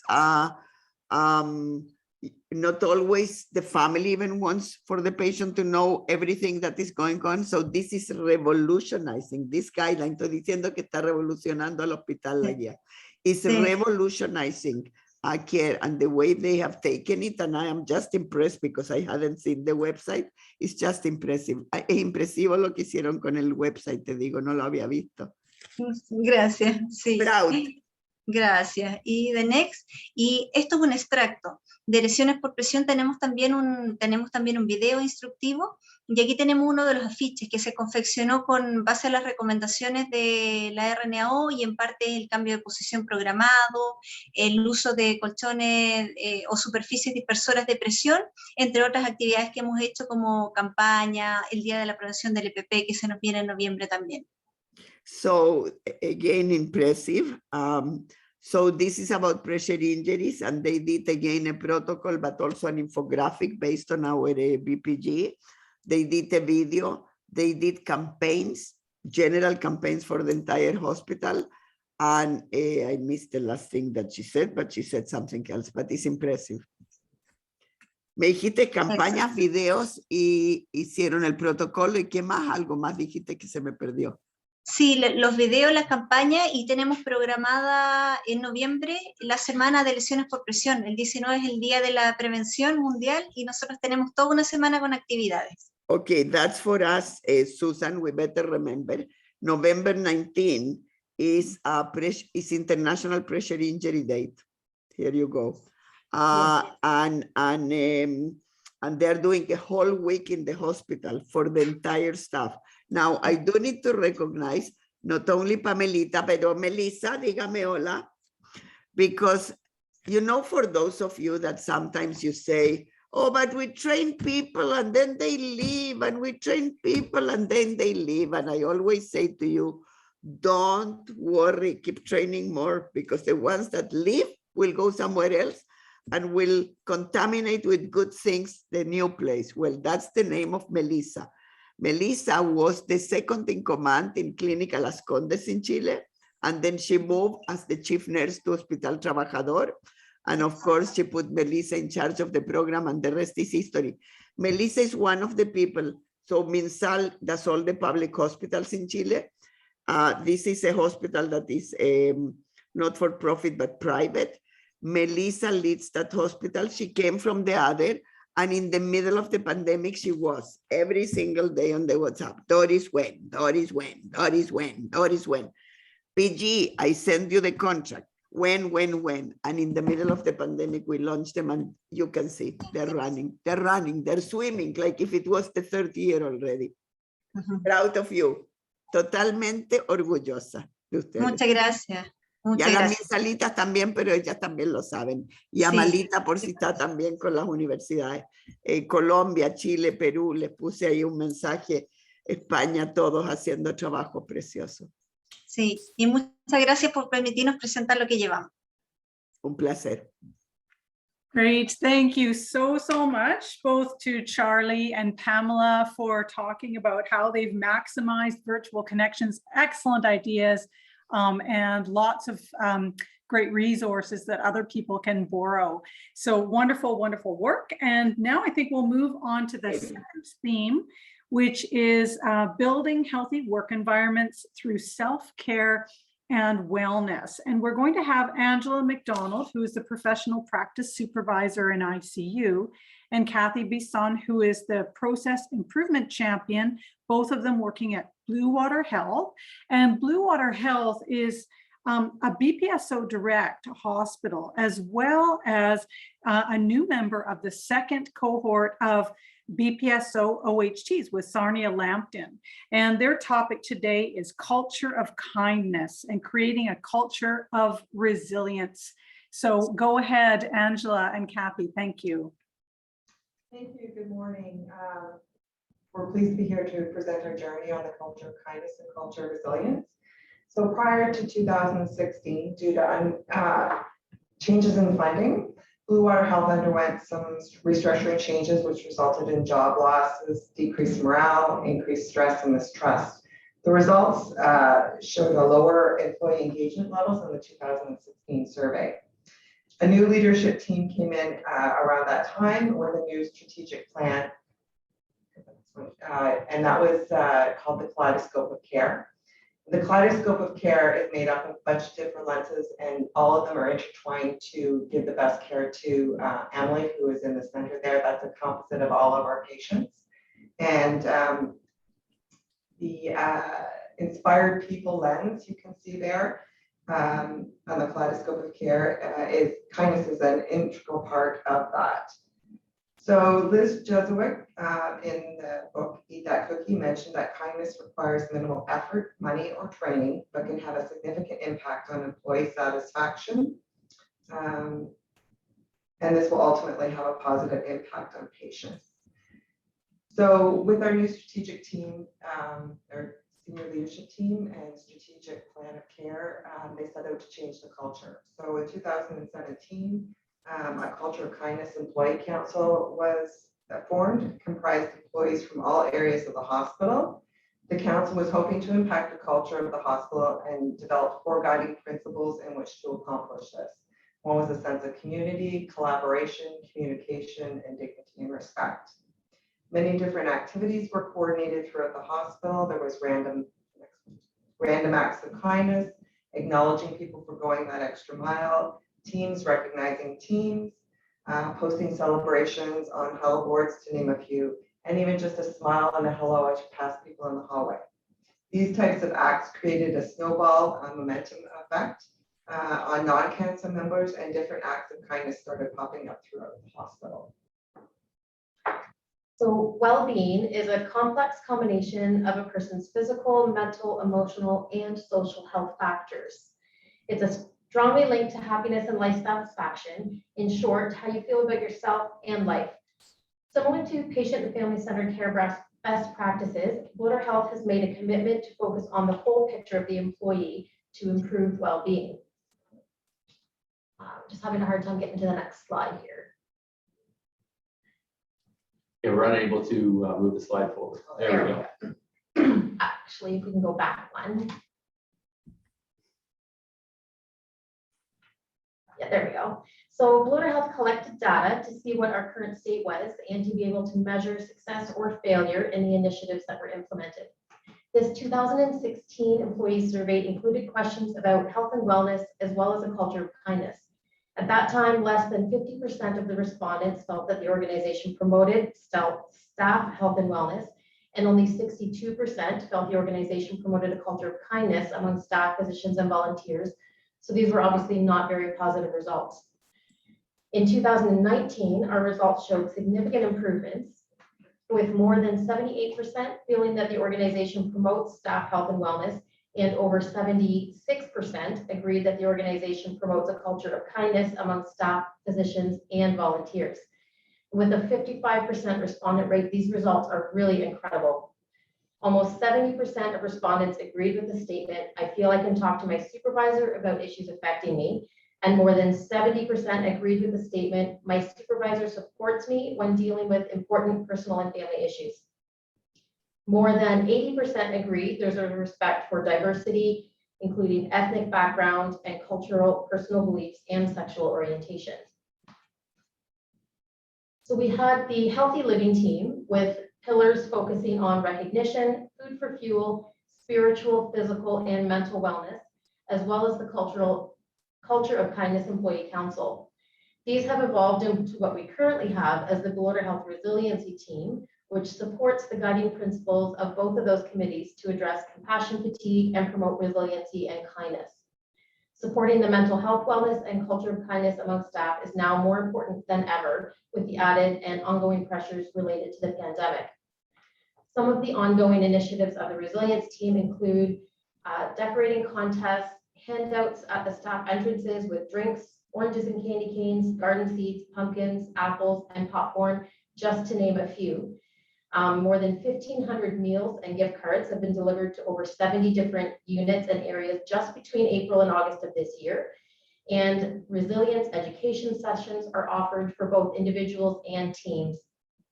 Promoting the employee family counseling services that the hospital offers have also been highlighted, along with things like online yoga and mindfulness sessions and many more. We have received very positive feedback from staff about the varieties of activities, education, and support available to them. And we need to not only continue this momentum, but to build on it to ensure a continued culture of kindness within the organization with resilient employees, physicians, and volunteers. Thank you. That's great. Thank you so much, Angela and Kathy. Lots of comments in the chat box for you to take a look at. And now I would like to welcome Rachel DeKemp. And Rachel is the Director of Nursing at Pearly Health. Rachel's topic today is psychological health and safety, journey at Pearly Health. And Pearly Health is one of our long-term care BPSOs. So welcome to you, Rachel. Thank you, Susan, and thank you to RNAO for having me speak today. I'm privileged to be speaking to you today about psychological health and safety. A little bit about Pearly Health, and I'm sorry, I can't move the slides. We are, I still can't move the slides, no, there we go. Yep, sorry about that. So a little bit about Pearly Health. Some of you may know us as the Pearly and Rideau Veterans Health Center. We've recently undergone a name change. We are one of the larger long-term care homes in Ontario of 450 beds. We also have a research center of excellence in frailty-informed care here on our campus, and we have over 800 staff. So in order to tell you how we're launching on our journey, we have to talk about what psychological health and safety is. So it's not just a culture of a just culture. It's not just about safe reporting. It's about ensuring that when employees come to work, that they have a positive work experience and that we are actually promoting mental health and preventing mental harm. We know that COVID-19 has exacerbated a lot of issues that people would have had even prior to COVID. So there are family issues, family challenges. There would have been financial challenges, perhaps. People would have had already have physical health challenges and also mental health challenges. You add the pandemic on top of that, and it has just made all of that worse. We now know also that we're facing staff shortages. This is even pre-pandemic, we predicted this was going to happen. There's stress and burnout. So it's really important that we do focus on the fact that we want our employees to come to work, have a positive work experience. We also know that when employees come to work in a safe environment, that they're more engaged, that they're happy to work there, that they're participating, and that ultimately it will improve resident care. So the goal for us is to improve that work experience for employees.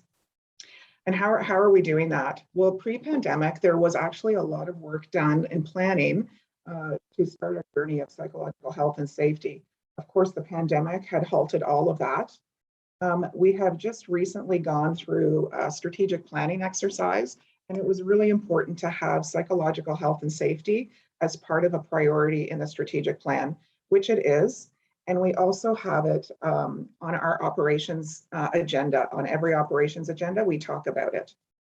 Also important to to keep in mind is that we need enough resources to support any of the initiatives towards creating that culture of psychological health and safety. So you need people and you need money.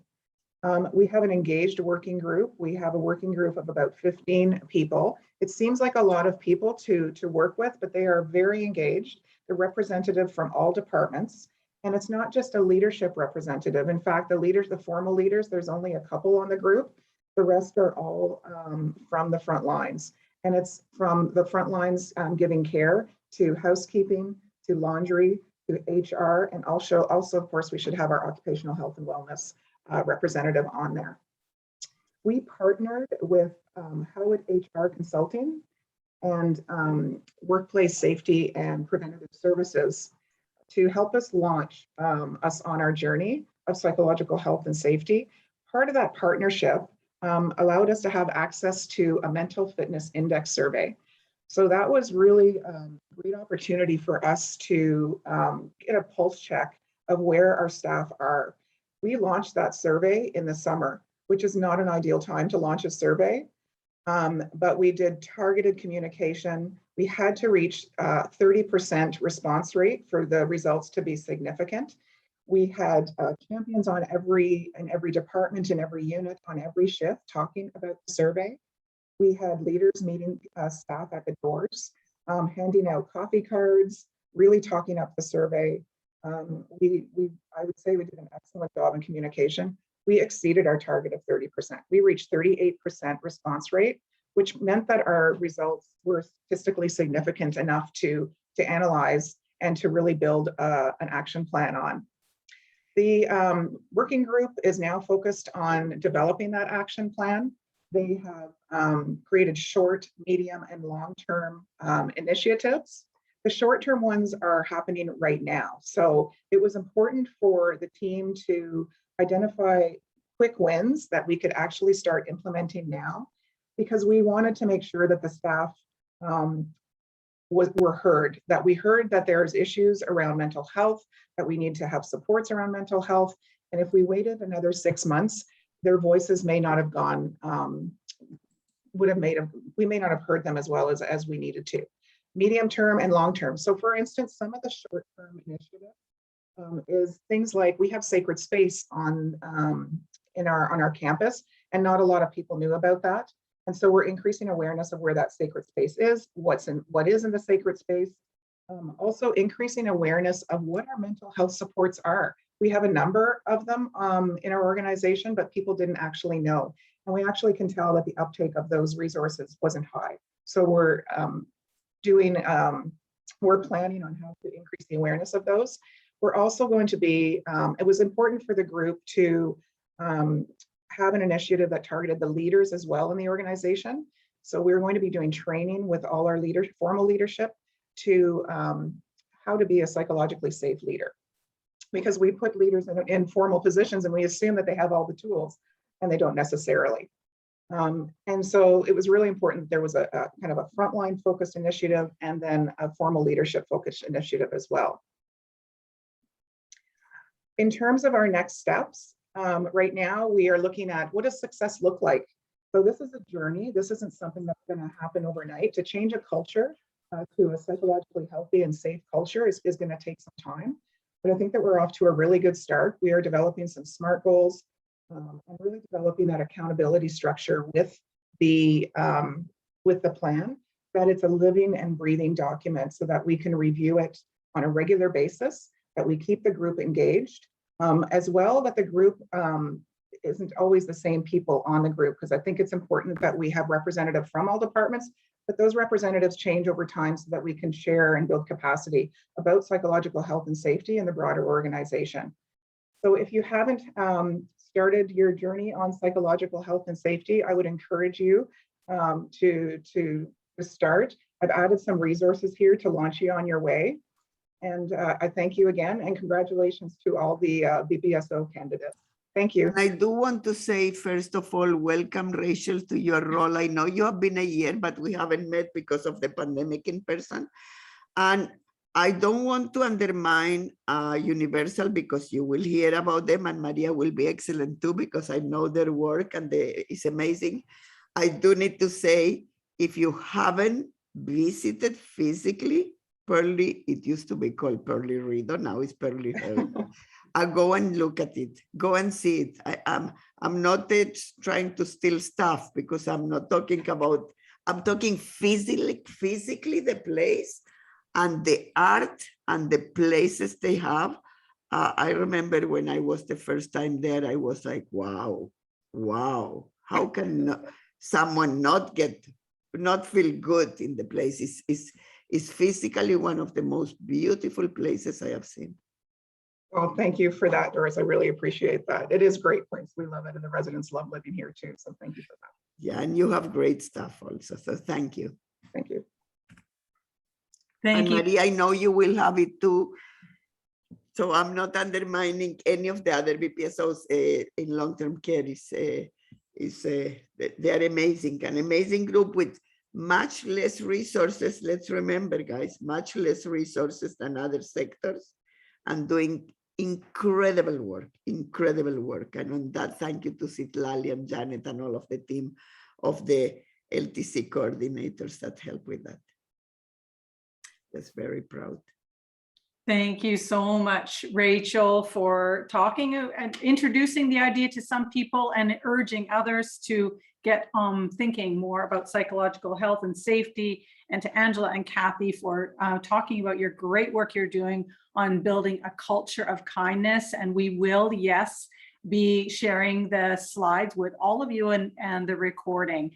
So now I would like to turn things over to Greta Mikas, and Greta is the BPSO lead for Sandy Lake First Nation.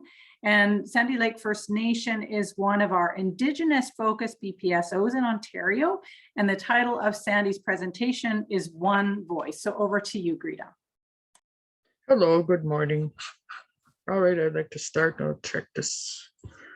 My connection's a bit slow due to the weather outside. Sure, and if your connection is slow, we can always advance your slides, but looks like so far. Already, yep. Okay, bonjour from Sandy Lake First Nation. My name is Greta Mikas, BPSO lead. One voice represents our BPSO Indigenous focused, being the first and the most remote location in Northwestern Ontario. We are located 266 kilometers north of Red Lake, which is fly-in and winter road access only. It's not advancing. Did it advance? It has. Okay. It is a great adventure walking along with Carm, Lindsay, and Cheryl. We came together year 2018 and looked at where our strengths and weaknesses were, where to preserve our traditions. First of all, we established a steering committee of elders, as it's always been with all culture and custom. A foundation was selected for all to look upon, the Person and Family Centered Care, BPG. And here we have a picture with a strawberry plaque. And the strawberry is known as a heartberry by its shape.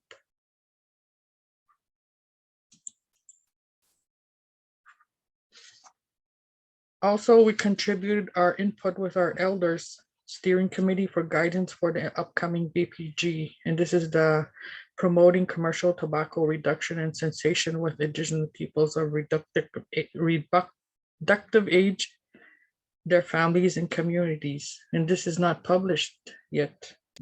The elders, the steering committee, put in their thoughts and wisdom to which traditional medicine and teachings would collaborate with this guideline. And this was in December.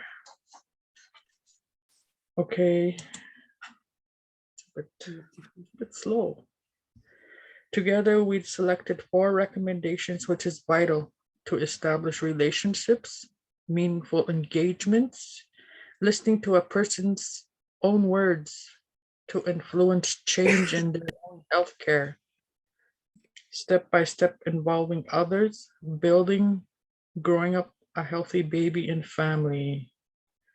The next diagram represents friendship and community growing with baby's family.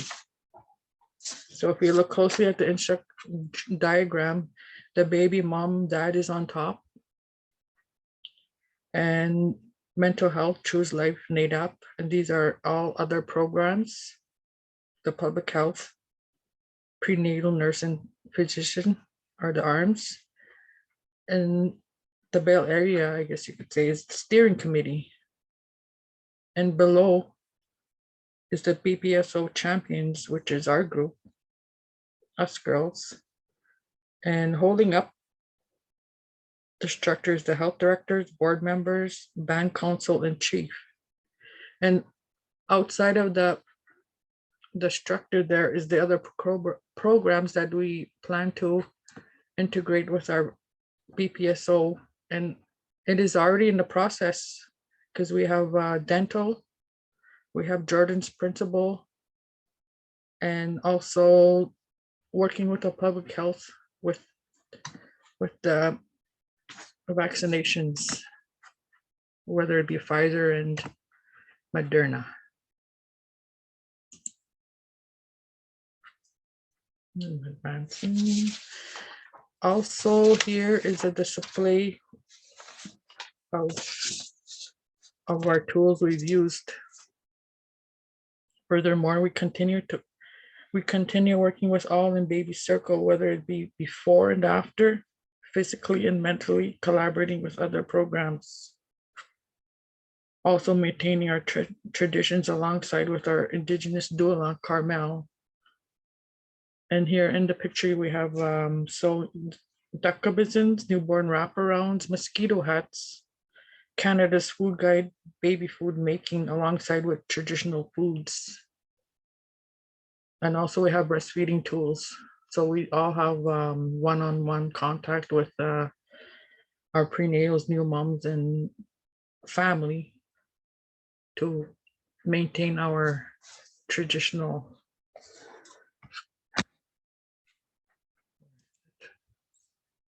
so slow, but okay. I encourage, commemorate all who partake in working with RNAO champions, BPSOs, and further, as we continue to work intently and diligently. It's a never-ending reward as we can grow along with babies, family, and healthcare providers. And I look at this picture as a great impact, watching this child. Wonderment, amusement, curiosity, and learning. Thank you, and miigwech. Thank you so much, Greta and miigwech. Greta, miigwech. Greta, I want to share with the colleagues, especially from outside of the country, that the work that was done during the pandemic in relationship to vaccination for our First Nations communities was actually something that we can feel proud in Ontario. You know, it's one of the areas that finally they work so together with communities and communities leading. And the results are obvious when we involve communities versus we tell communities what to do. All right. Thank you very much for the acknowledgement to you, for Sandy Greta, Lake. to you and all the colleagues at Sandy Lake. Miigwech. Great, thank you. And I encourage you to look at the chat box for all of the interesting comments that people are making about Greta, your presentation, and others as well. And people are interested in connecting. So I think what we'll do now is turn it over to our RNAO team here, who will continue talking about inclusion and diversity and focusing on what we're doing right now at RNAO with equity and inclusivity themes. So turning it over to Doris Javier-Pudilla and Grace Suba. Thank you so much. So I will introduce the topic and then I will let our colleagues shine. First of all, let me tell you that the work that we are doing with a task force and also now with a new interest group for Black nurses is incredible. More incredible, colleagues, is the hardship that they live with.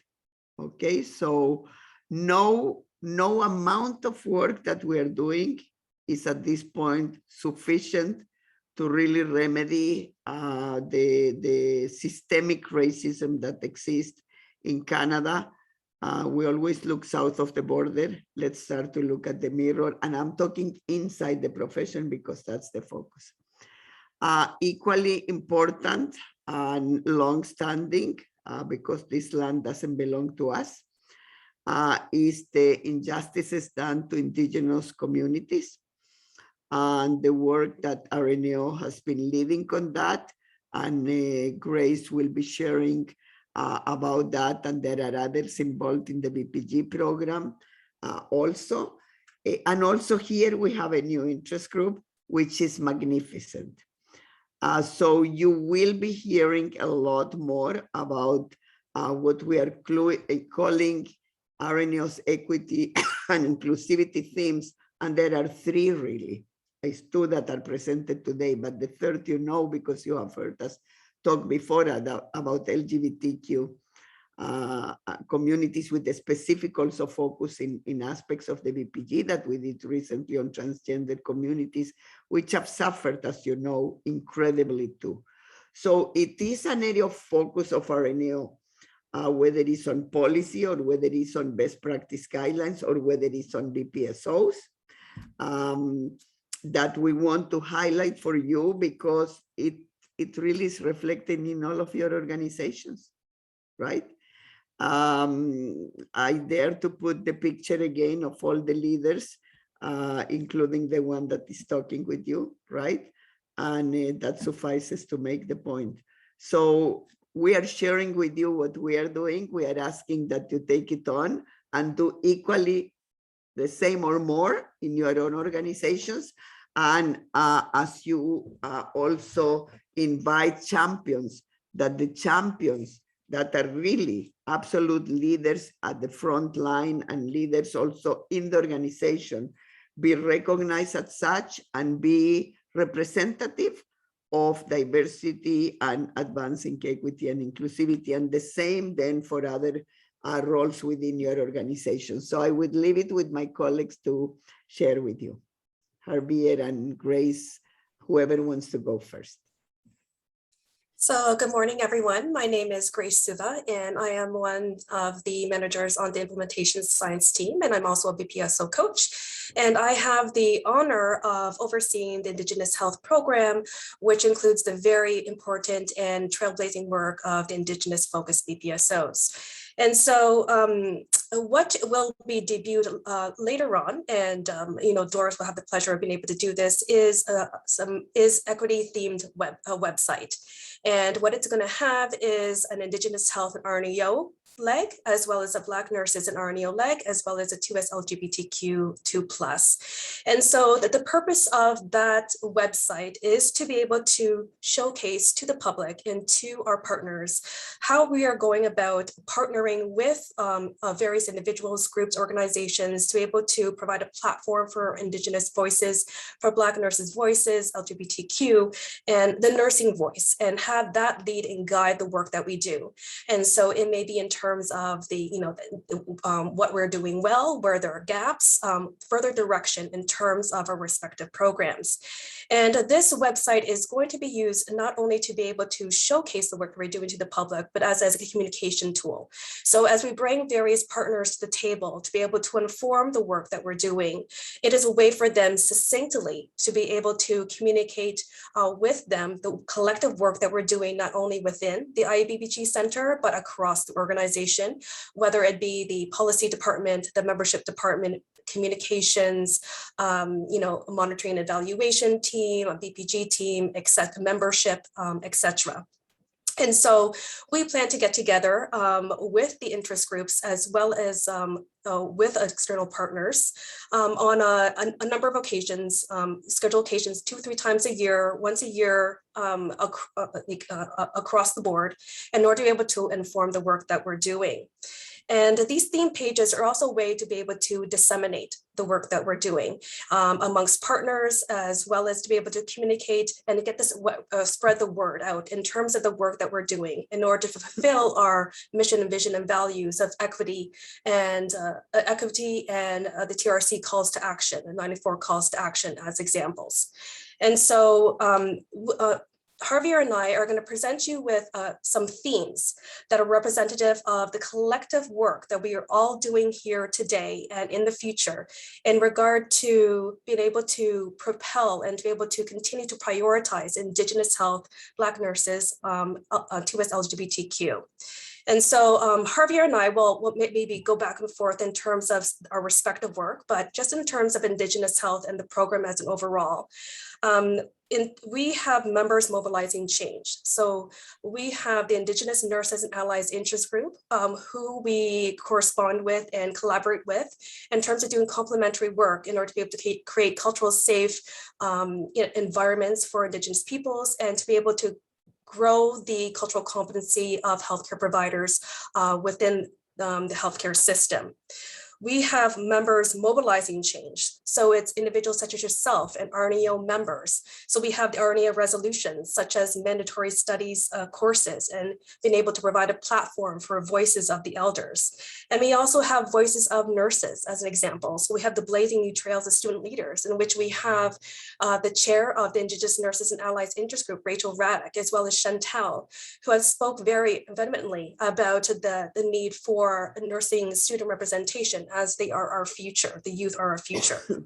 We have a number of partnerships and that will continue to grow. So we have worked with ORC, then our ORC, Roseanne Archibald, and specifically at a pivotal time during the first wave of the COVID pandemic, and being able to develop in partnership with them, COVID-19 action template, which communities can choose to use to be able to augment their current pandemic plans, or if they don't have one in place, to be able to use it as well, again, according to their discretion.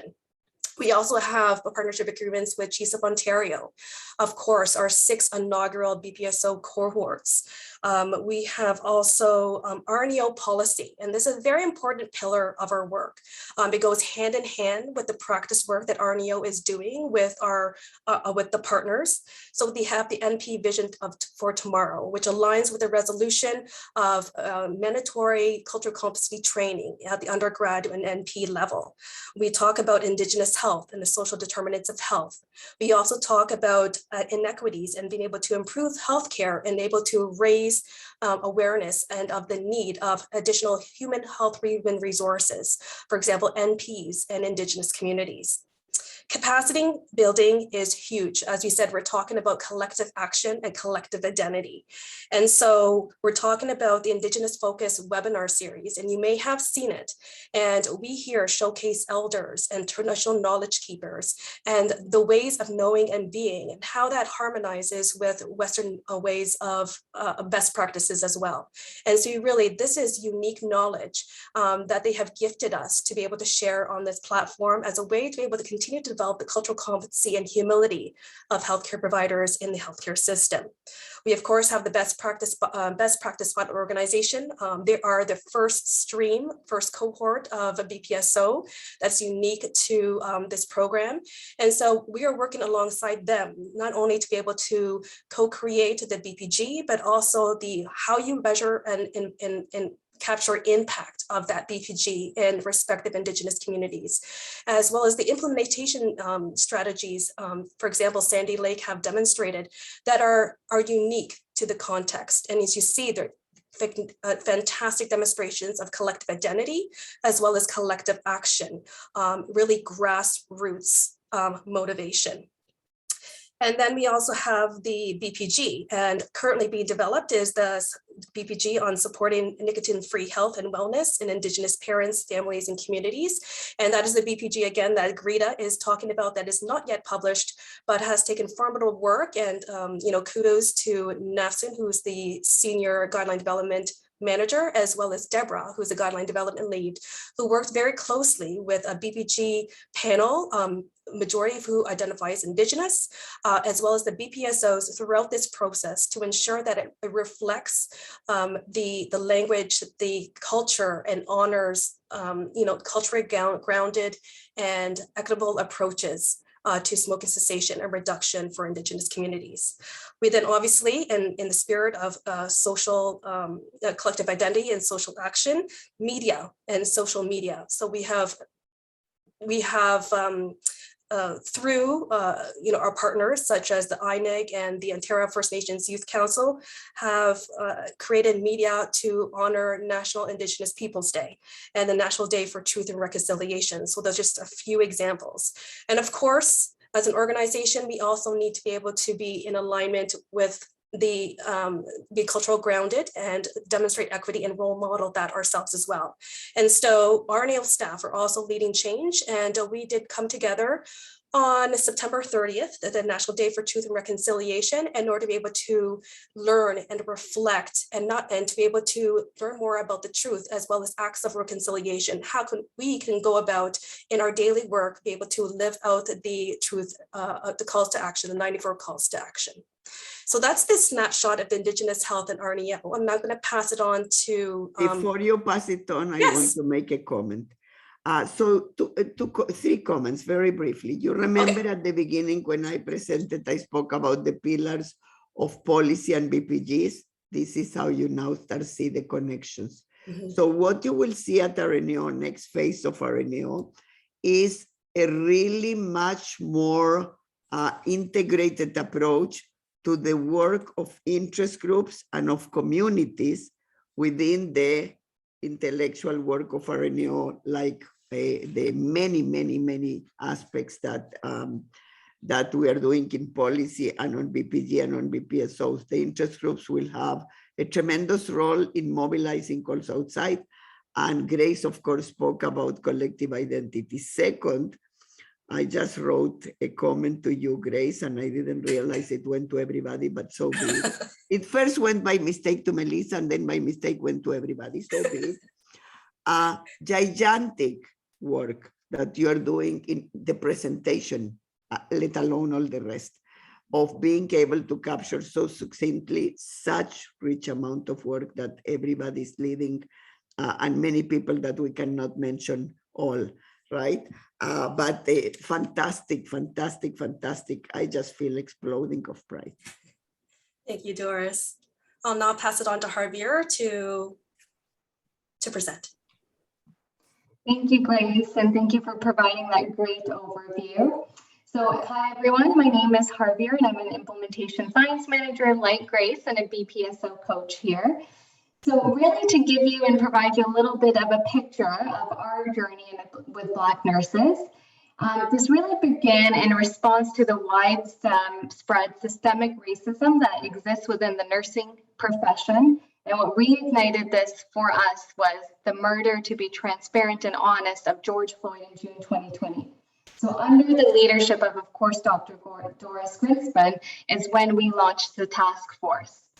And so if I may interrupt you, to be completely honest, because you were not there, I honestly, people need to know this because it's embarrassing, but it's true. I honestly call that webinar because out of desperation of not being able to sleep thinking about what happened, right? What just had happened with Mr. Floyd, with I can't breathe, I couldn't breathe thinking of that. And when we call that webinar, and it's not that I didn't know because I work at Sinai, I work at other places, I didn't honestly apprehend the intensity of suffering of our own colleagues, the intensity of discrimination and racism in our profession. And that night I sent the email about really launching the task force. So he, you know, to the credit of Mr. Floyd, he needs to take the credit because he ignited a lot, everything. Yes, we should have done this million years ago, same as with Indigenous communities. Now with Indigenous communities, we are going at many years. But here, Mr. Floyd put a mirror to many organizations, some that are still doing nothing, we are doing, and we are not going to let it go. And it's all yours now, Javier. Thank you, Doris. So thank you for speaking to that. So really, as Doris mentioned, in June 2020 is when we formed the Black Nurses Task Force. And it was really to move beyond solidarity and interrupt complicity to promote transformational change. So the task force's mandate is to reduce anti-Black racism and discrimination within the nursing profession, its organizations, regulatory body, associations, and broader health system, targeted towards and experienced by Black nurses. So like Grace mentioned, the task force since then has engaged in various capacity building activities, including, of course, our webinar series, which really focused on creating a safe space for people to interact, share experiences, share their stories, and is really what prompted us to engage in various other activities as well, such as a survey that was sent out Ontario-wide to really collect the experiences of Black nurses in respect to their experiences with discrimination and racism within the nursing profession, often by their own colleagues. So based on the survey, as well as the webinars and various other activities, such as releasing policy statements, advocating to the College of Nurses to collect race-based data, is what is going to create our report that will be released. And this report is going to have recommendations on micro, meso, and macro levels for various organizations to really commit to creating a difference and change within our own profession. And also I'd like to add that we also created a Black Nurses Leading Change Interest Group, and the title is still a working title, but this is also to continue to inform RNAO and its members on issues affecting Black nurses and nursing students, and to continue to advocate for anti-racism, offer mentorship, provide continuing education, and a safe space for Black nurses and nursing students and their allies. So really in the co-chairs of that interest group are Daria Adele Judy Help and Dania Versailles. So you will see us sharing our report soon. You will see the work of the interest group being highlighted. And like Grace mentioned, the website and the webpage will really be a moving webpage where people can offer advice, they can share feedback, and they could really see what we have been doing. And Doris, I don't know if you'd like to add anything to that as well. Oh, you're on mute. Doris, you'll have to unmute yourself. The interest group came out of the discussions in the task force. They identified that they needed the group. They form the group, and then of course they bring it to the board, and the board of course approved the group. They're set to do tremendous work. I want to acknowledge and recognize big time Javier that works actually in implementation science, and that I first asked permission from Susan, so she has no heart attack on this, but that Javier took it to actually work on the task force with me and with two fantastic co-chairs, Dr. Angela Cooper-Brathwaite and not Dr. yet, the second one, Corsita, both amazing leaders. And I want to say something else, that although the task force report has not come out yet, the change is already happening, because the external world in nursing, and I think beyond nursing too, media included, because they have been in the media a lot, they know that when RNAO takes something on, that's it, it's going to happen. So if you put your ear to the ground, you will hear there are more scholarships, there are more this, there are more that in universities and other places. Please keep going. Help us give legs to this. Make sure in your organizations, when there are positions of not only informal leadership, where already Black nurses are playing a huge role, but of formal leadership, right? That you include both Black nurses, Indigenous nurses. You only will gain as an organization. This is not only about our colleagues. Is this the fair and just thing to do for Black and Indigenous colleagues?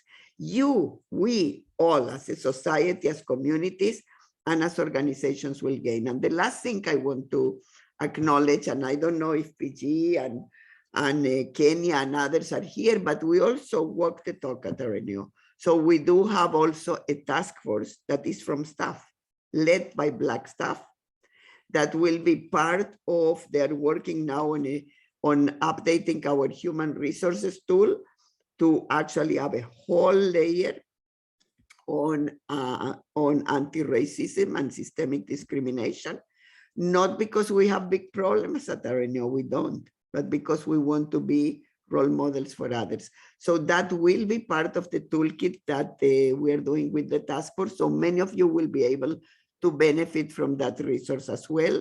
And if you have input, or if you have already tools in your own organization that you think we should incorporate, by all means, please connect. Javier, put your email. Please connect with Javier. If you have tools that are good for indigenous communities, please connect with Grace. They lead these themes.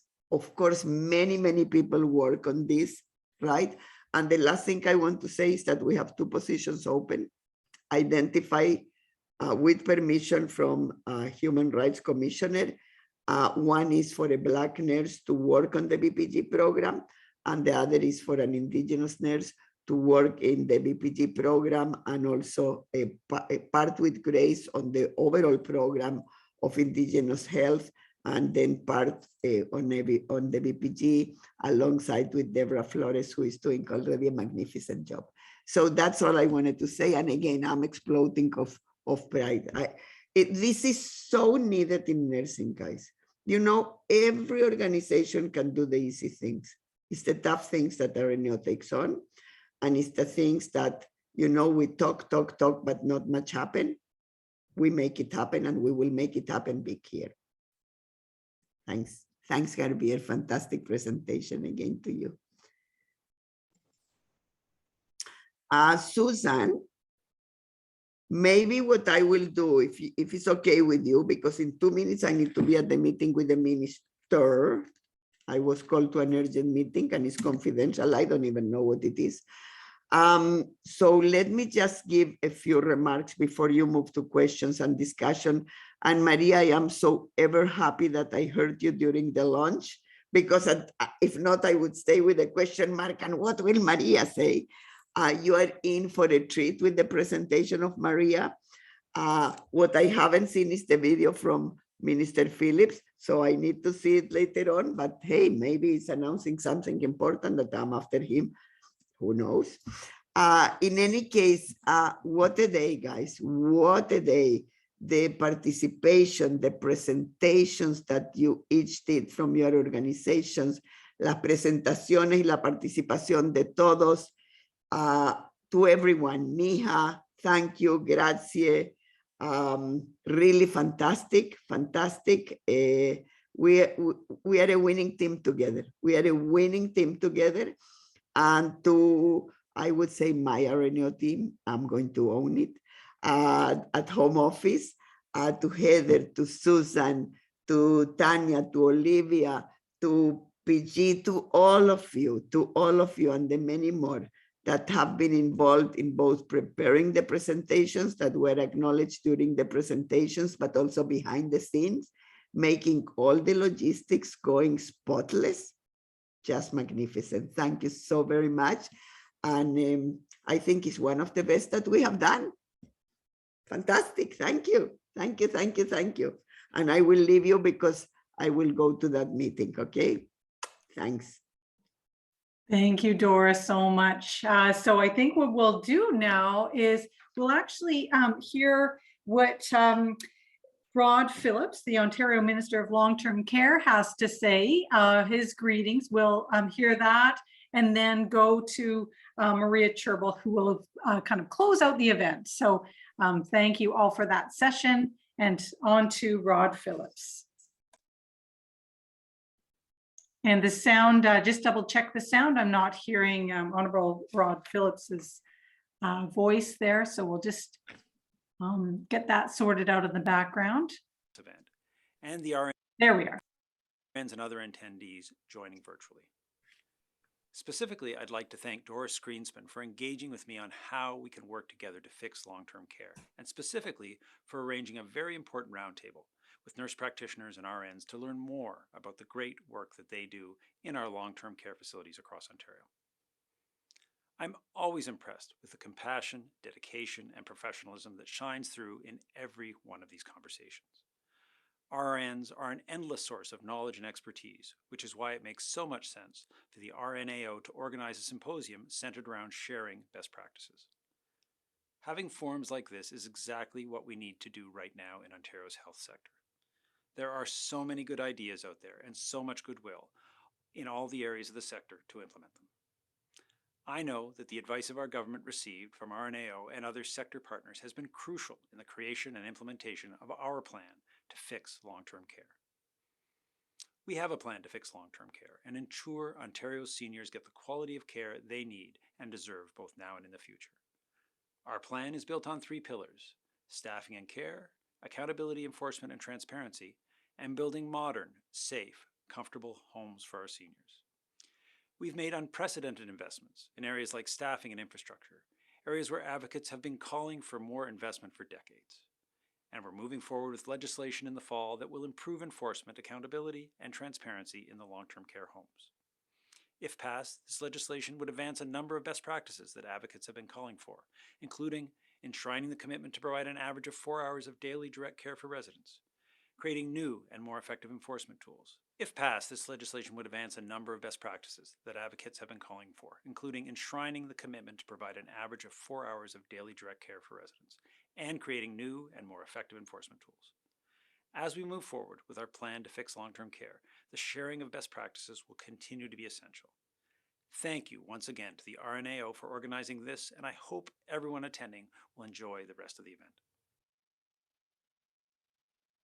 Hello, everyone.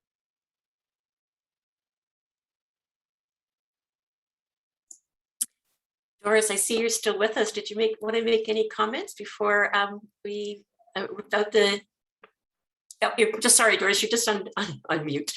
No, I'm good. I Okay, am totally thank you good. so much. I just spoke with him a couple of days ago, so I'm good. Thanks a lot. Yes, great, thank you. We're I really just pleased. didn't want to go to the meeting where I will see the minister and not know what he said. Okay, thanks. Thanks so much, Doris. Great. Thank And you. he did Bye. express his thanks for being invited to join us today, and unfortunately wasn't able to be here in person, but we thank Minister Phillips for his virtual greetings and comments. Now you know why he couldn't be, because he's at another meeting and now at another meeting. And Exactly, yeah, busy day so I today. make him back, but I cannot tell you what he said anyways, because it's not to worry, not Bye. to worry. So at this point, we're going to take another photo, but I'm just wondering, given the time, maybe we could move on to hearing from closing remarks from Maria Scherbel, who is the Vice President of Quality and Clinical Services at Universal Care Canada. And just to remind everybody that Universal Care Canada is our very first long-term care BPSO host. And Maria has been instrumental as a major change agent in being able to make that happen. So Maria, it's my pleasure to turn things over to you for some final comments. Thank you so very much. It's such an honor, and it's my first time I attend a symposium, so it's also wonderful. I made a lot of notes, including from the presentation and specifically to, psychological health and safety, one voice presentations. And I really enjoyed the working group, and we looked at the momentum during the working group. Universal Care, it owns or partly owns some long-term care homes and manages long-term care homes, a total throughout Ontario. We have homes in Toronto, Perth, Tilbury, Windsor, Leamington, Sault Ste. Marie, Ottawa, Brantford. So as an organization, we came to the conclusions that we really want to be committed to support best practice in our long-term care homes, with the ultimate goal to provide the resident quality of life quality of care centered approach and be partners with their families and friends. Reason why we chose some very specific guidelines to implement, which is alternatives to restraints, the pain assessment and management, and person and family centered care. As a host model, we do act as coaches, as a corporate clinical team, and that's represented by a group of 4 clinicians. That would be Liana Nava, Mary Jane Huliganga, Sarah Ryan, and myself, and we support the homes to go through this journey. One of the processes we put in place are monthly knowledge exchange, where we have chosen at each month to start with a best practice quote.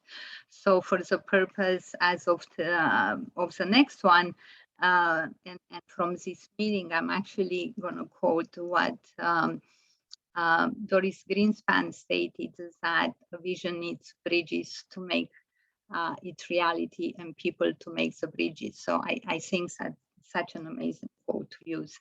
Some of the items that or processes we had to change in order to move forward with this journey is to look at our mission, vision, and values and pillars of success.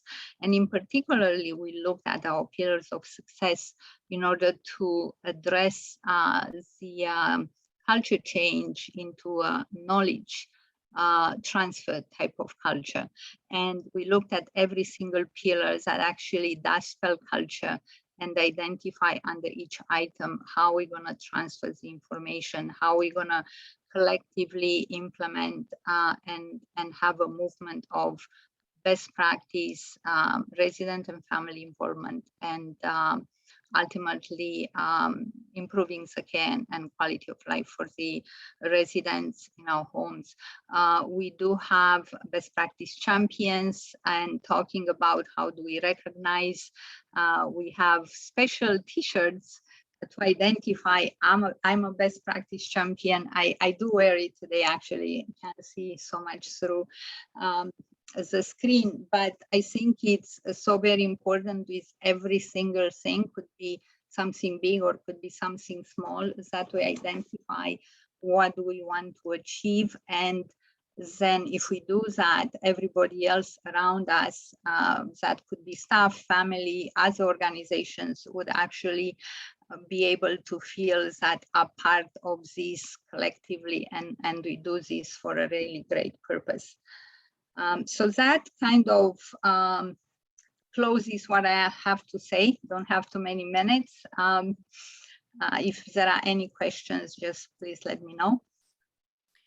Thanks so much, Maria. And I think your comments reflect, the goals and the vision of universal care, a very clear vision for your future in terms of being an evidence-based organization and the organizational culture that you spoke about. And you also gave us some good examples of collective identity and elements of social movement action in your comments. So thank you so much. We're delighted to have you with us today and looking forward to continuing to work together in the future. I'm going to wrap up the meeting now. I'd like to thank all of you for joining us today. What a great morning or evening, depending on what part of the world that you're in. And just want to remind everybody that the poster gallery will continue to remain open for the coming weeks. So we do encourage you to visit, explore. There's some details again in the chat onto how to access that. The celebration Padlet, we're going to leave that open too. So if you didn't get a chance today or this morning, please don't hesitate to add to the celebrations and the congratulations to our BPSOs that were designated in 2021. And the Twitter challenge will continue until the end of the day today as well. So please don't hesitate if you are able to and wish to participate. We'd love to see your tweets about our event today, your thoughts and reflections on being a BPSO.